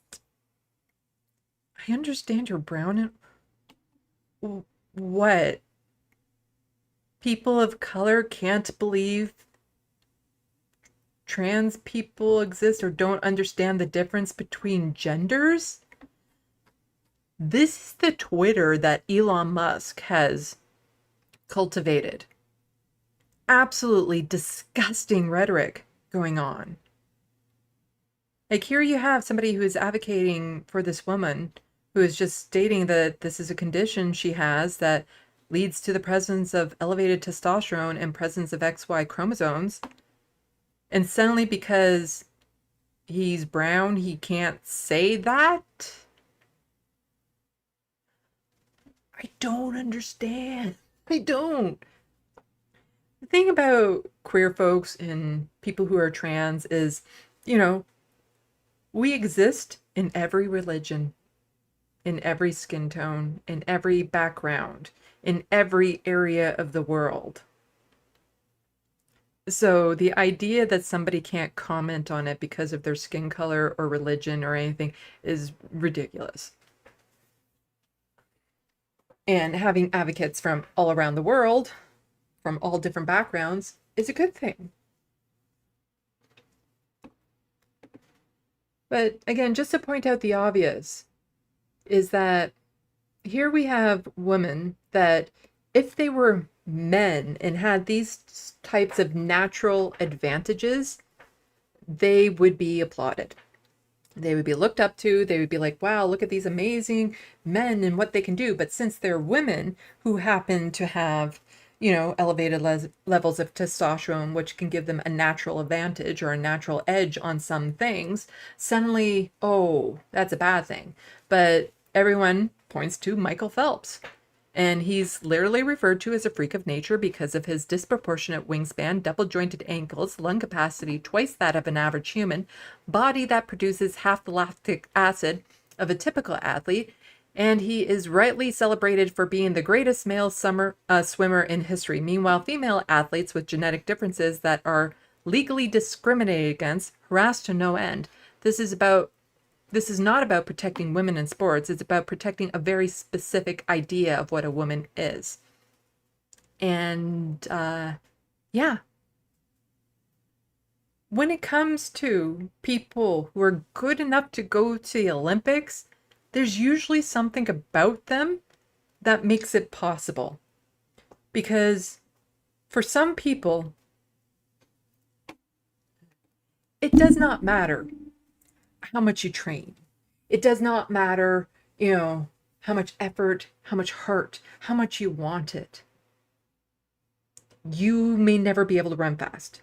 You may never be able to lift a weight. There are biological aspects that need to be in play in order for you to be a top level athlete. There's just no ifs, ands, or buts about it. And we have seen this all through history with people who have had differences in their body that has given them an advantage. And on the flip side, there's differences in bodies that give people a disadvantage. And it's not fair, but it's balanced. It is what it is. It's nature. There's variety. And it's about learning to use what you have to the best of your ability. And so you have these amazing athletes who would be applauded if they were men with these similar traits. And in fact, we see men all the time who are applauded with these abilities. And sometimes it can just be minor differences. I'm a bit of a freak of nature in my lung capacity, because I remember being tested back in high school and stuff of that sort and whatnot. And I had the second largest lung capacity in the class, even though girls were supposed to have a smaller lung capacity than boys. But it's just something that's natural inside of me. It's not something I practiced on. And it always drives people insane when I do the whole thing, because I can hold it for almost a minute or a minute. Breathing exercise that people do. There are just going to be some people that have natural advantages that will outperform everyone else. You know, I have a natural advantage when it comes to art. I don't know how I do the art. It just happens. There are some people that will train all of their lives, that will practice art all their lives, and will not be able to draw nearly as close as good as I can. This is just a natural advantage I have when it comes to art. You know, it is, but, you know, am I then supposed to wear gloves or mittens when I draw just so that other people can feel better about their drawing abilities? You know? Are people with these natural gifts supposed to then somehow subdue them just so other people don't feel bad? It's ridiculous that we're even having this conversation, because all through history, we've always admired people who've had these advantages, because it shows us what humans are capable of, what the human body is capable of. You know, the heights that people can jump, the speeds people can run, all these amazing gifts and talents. And if you want to, like, that's the thing. There are going to be some people who simply will never be able to win gold at some of these things compared to people with natural advantages. That's life. That's life.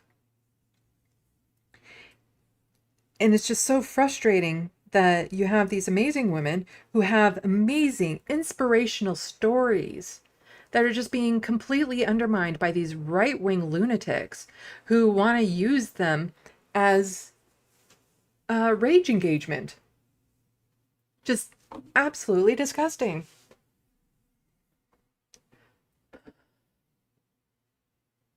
Because if we go back to, and it's only when these women are winning. So we have Iman, who's won, and that's why she's being targeted the most.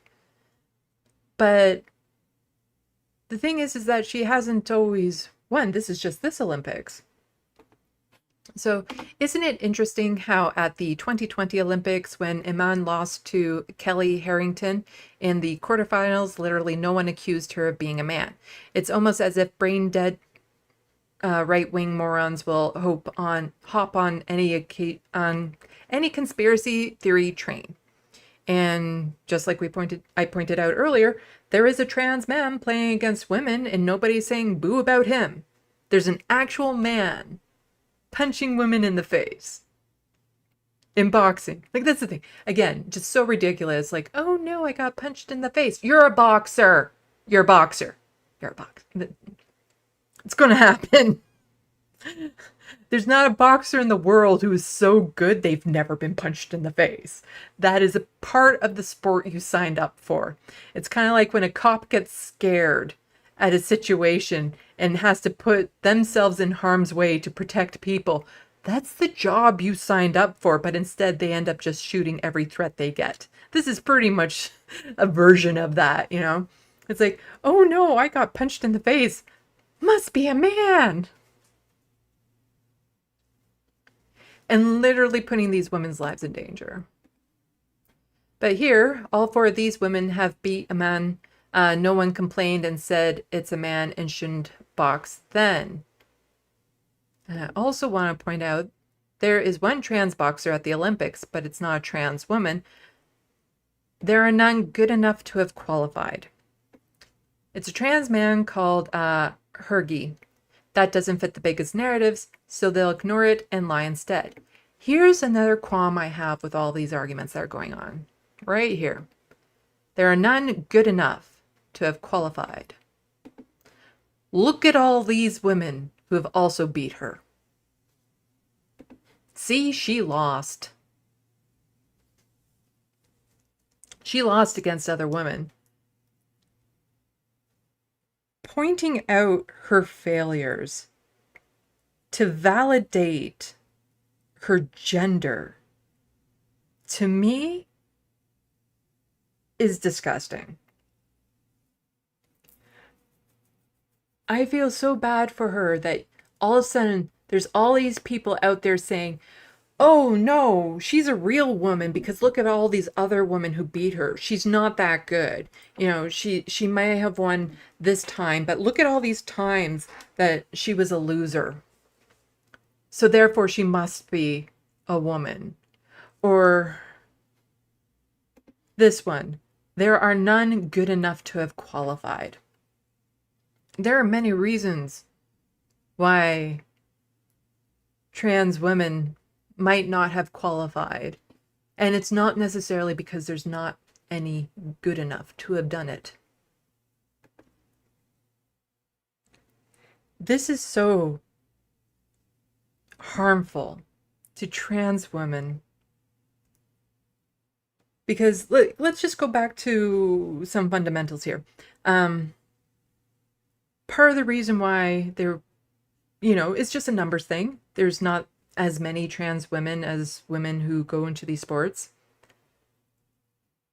But also, even if a trans woman had the ability to win gold, who would want to? When they see the level of harassment these cis women are getting because some right-wingers are saying they're men, they're trans, or they're trans women.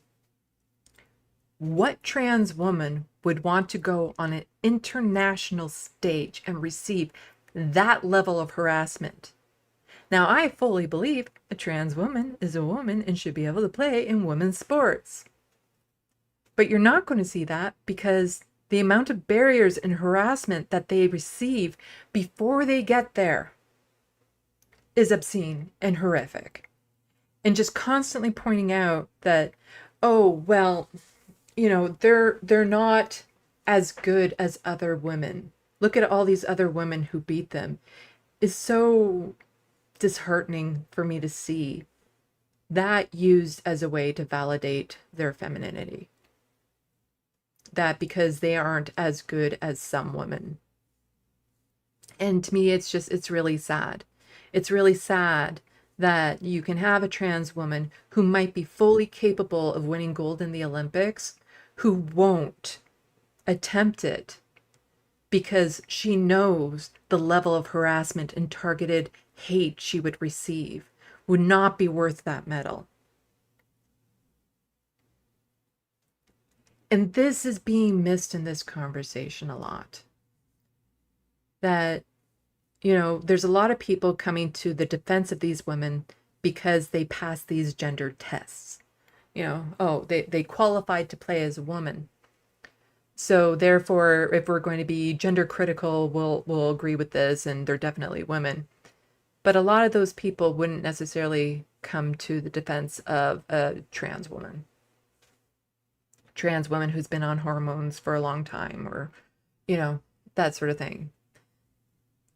And, you know, I just feel everyone should be able to live their lives authentically and be able to do the things that they enjoy without having to worry about this level of hate being directed towards them for simply existing as who they are. But just this constant saying, like, no, no, it's okay. There's no trans women good enough to be here. Or look at all the women who's beat these other women you think are men. And when there are trans women, it's like, oh, well, look at all these other women who still beat them. It's a very negative way of proving your case, as far as I'm concerned. And it's a sad way of doing it.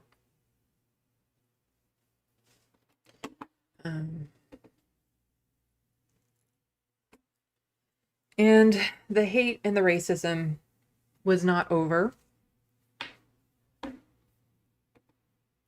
So this should have been something to disqualify a boxer. Has nothing to do with gender. So this is Algeria FC, who's been very supportive of Iman, saying, "Hi, IOC Media and Olympics. Hungarian boxer Lucia posted numerous hateful messages on her Instagram about her upcoming opponent, Iman.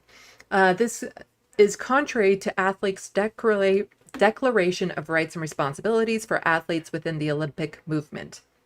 And there's some images that are, you know, very Hitler-esque in nature.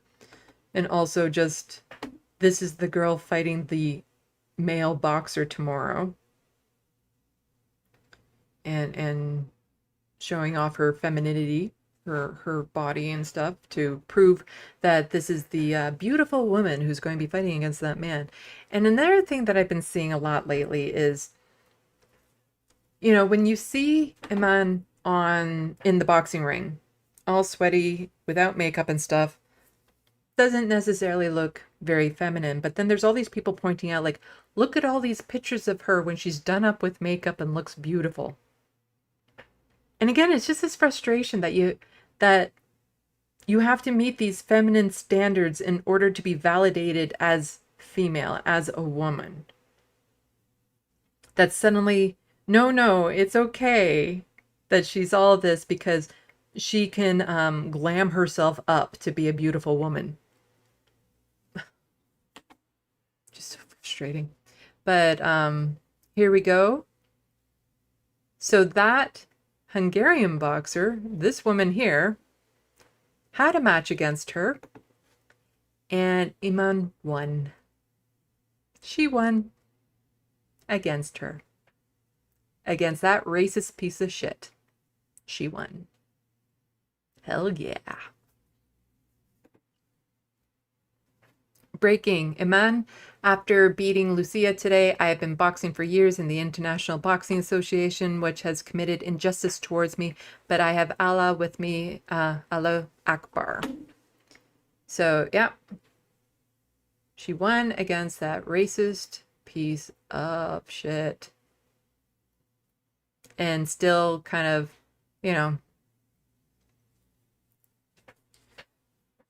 it's a good match to her type thing.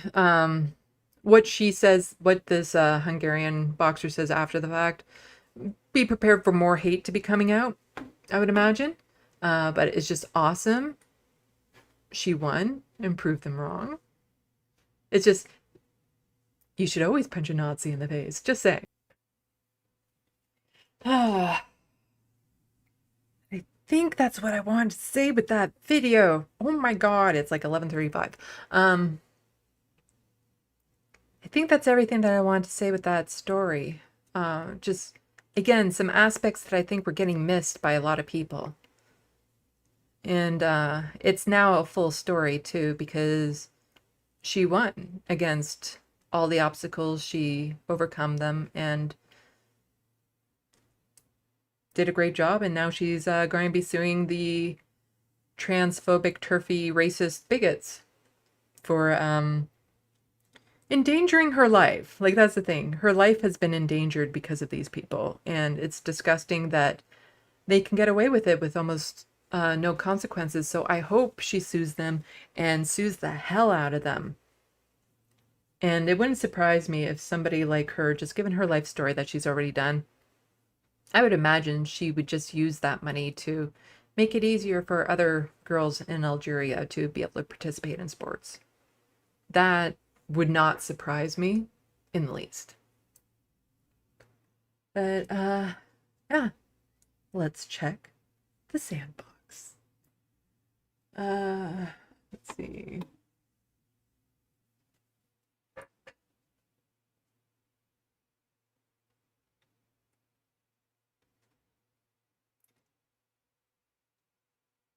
Space Cat, I hate how they always see cis women as weak and unable to do anything. A lot of cis women are stronger than many men, and many cis women are muscular. Many are smaller, but not and weaker than all men. Yeah, so I'm non-binary, but most of my life I thought I was a girl growing up and stuff because I didn't know non-binary existed back then. But still, assigned female at birth, the whole vagina, ovaries, got them fully functional, that sort of thing. In elementary school, I was one of the strongest kids in class. Strongest kids, regardless of gender. I was one of the strongest kids. When puberty hit and the testosterone started to kick into the males, I lost that edge, but I was still about in the middle range. So when it came to men, or the boys, I'd still be about in the middle range, stronger than half. And it used to frustrate me because I had a very misogynic music teacher back then. And I remember him saying that the strongest girl would not be stronger than the weakest boy. And I kind of did the and glared at him. And then you could see him kind of get caught off guard because I was the exception. Yeah. And that's the thing. Being a man doesn't default give you strength. Being a woman doesn't default mean you're not strong. There's variance and gradients, and men and women on the right just want to put women in these little cute boxes and make them into these little fragile things. But all through history, when it came to, working on the farm, working in the factories, you had very muscular women in these jobs and positions. You have a range, and there are some men who will never be terribly strong, and that's fine. That's just part of who they are. Like, it doesn't make somebody better than somebody else to have a single feature that is, more advanced, or a single feature does not make a person better. A lot of that is how you use it, your attitude behind it, your compassion, your humanity. And without those, despite all the advantages that J.K. Rowling has, and Elon Musk, and all of them, all the advantages they have, they are pieces of shit, and most people in the world are better than them.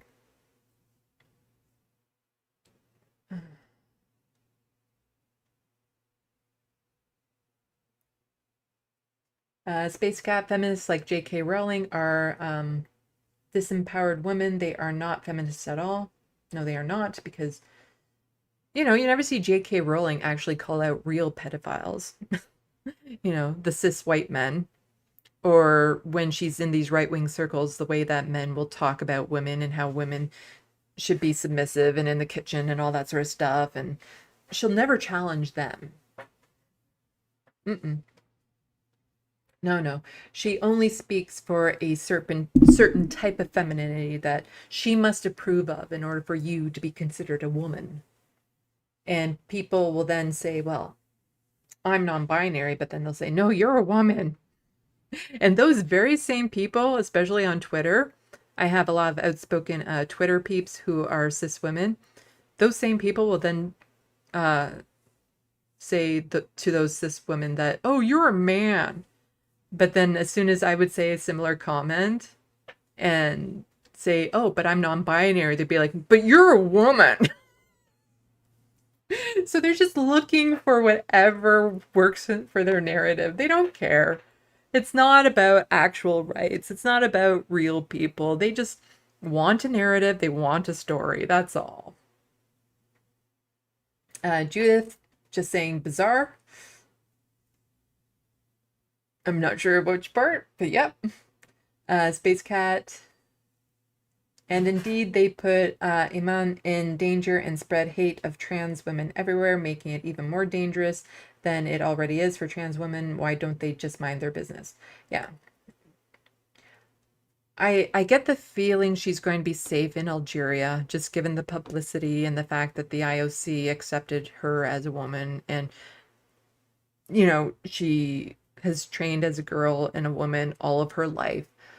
So she should still be safe in Algeria. I don't think too many people in Algeria will care too much about this targeted hate, but outside of that, you know, in Europe and North America going around, she could be a target now. And it bypasses part of the story that it's like, you know, maybe trans people shouldn't be persecuted in Algeria. Just saying that people should be allowed to express themselves as trans in Algeria, that they should be able to receive the treatments and the gender affirming care and transition if they so desired. That should be a thing. Like the fact that they're actually using the fact that the country is so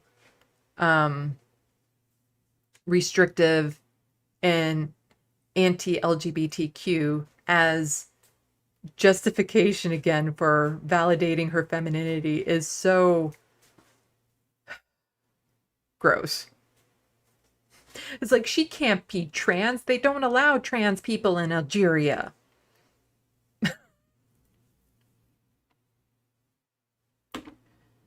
Judith, the right would have all women who have finished puberty be legal.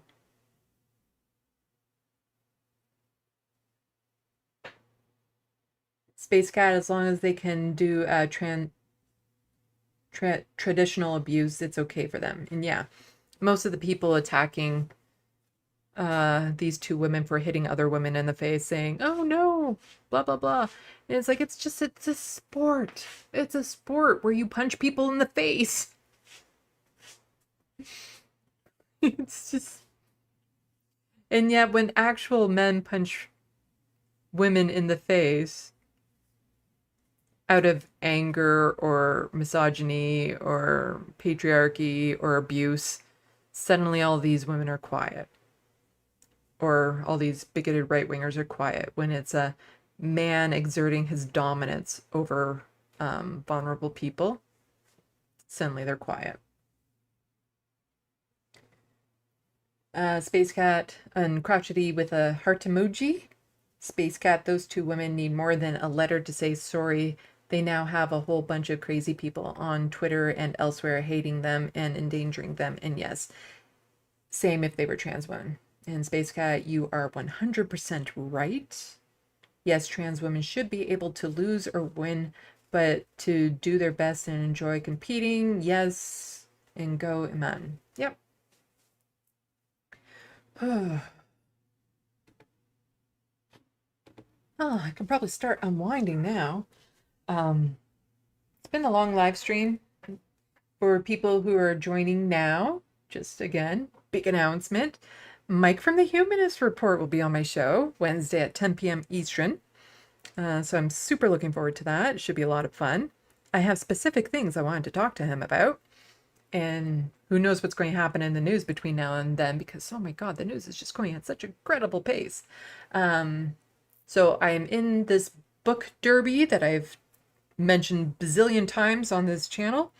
And so we're now into the phase of beta reading. So now that I've basically written the book, I can spend more time on my videos. And I do plan on making more live streams and spending more time on my videos.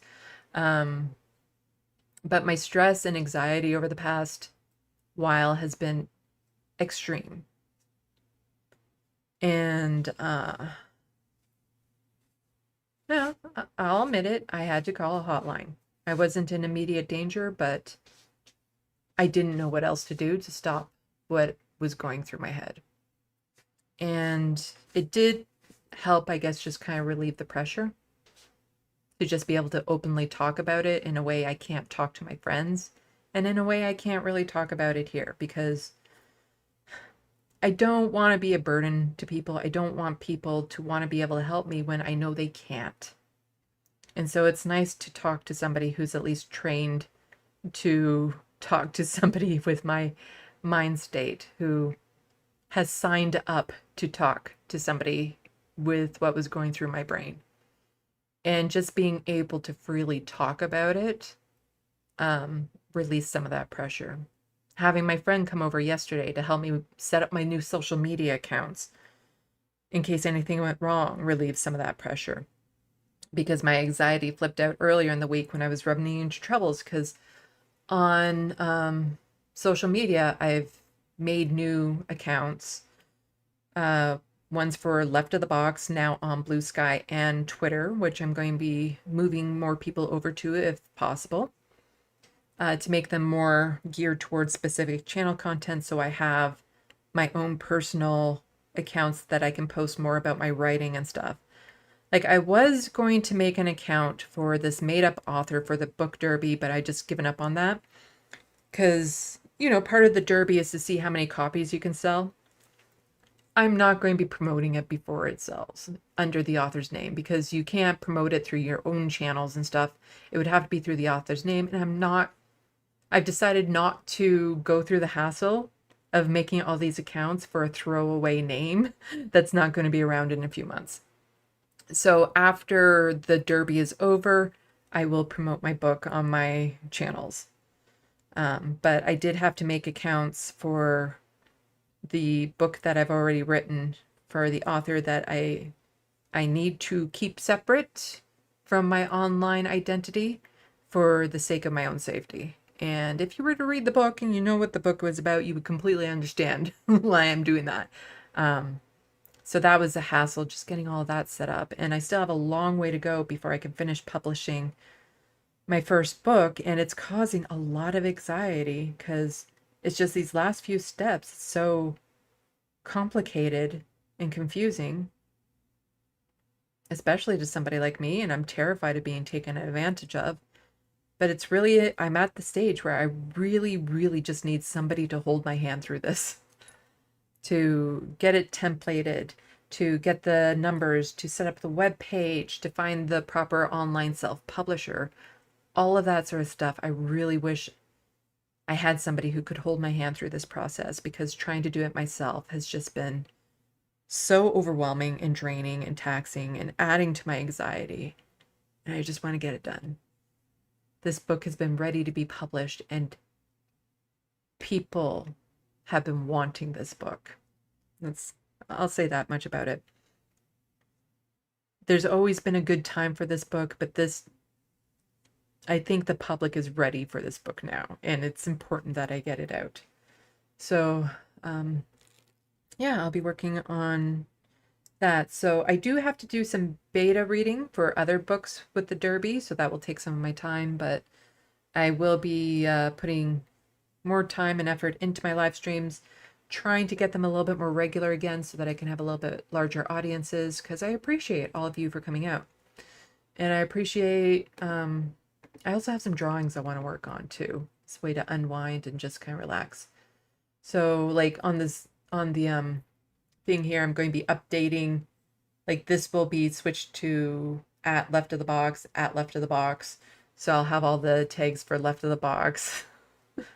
A lot of cross posting between my SandeeLovas and Left of the Box for a while, until I get enough people switched over. But yeah, please go follow me there if you can. Become a patron. That helps a lot when it comes to keeping my channel going. Doing this with the disabilities I have, it's extremely difficult, and you know, having any support financially is of great benefit. So the $6.99 from earlier from Angela, super appreciate it. People, if you can purchase anything off my wish list, again, that's also super appreciated and just helps me a lot. Like, subscribe, all that sort of stuff. Thank you to, I think I had a mod in here briefly. Yes, MIDI Doctors, thank you for being the sole mod in here, even though you were sleeping. Super appreciate it. But I realize at this time of night and everything, it's didn't get much of a audience for this live stream. But hopefully that will start changing and my channel would become a little bit more well known. That's the goal. Make positive, progressive change. But thank you everyone for coming out. And I think with that said, I don't know if there's anything more to say.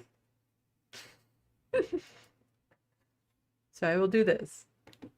Salut, à la prochaine. Thank you for watching and stay tuned. I'm Sandy, wishing your tomorrow is better than your today.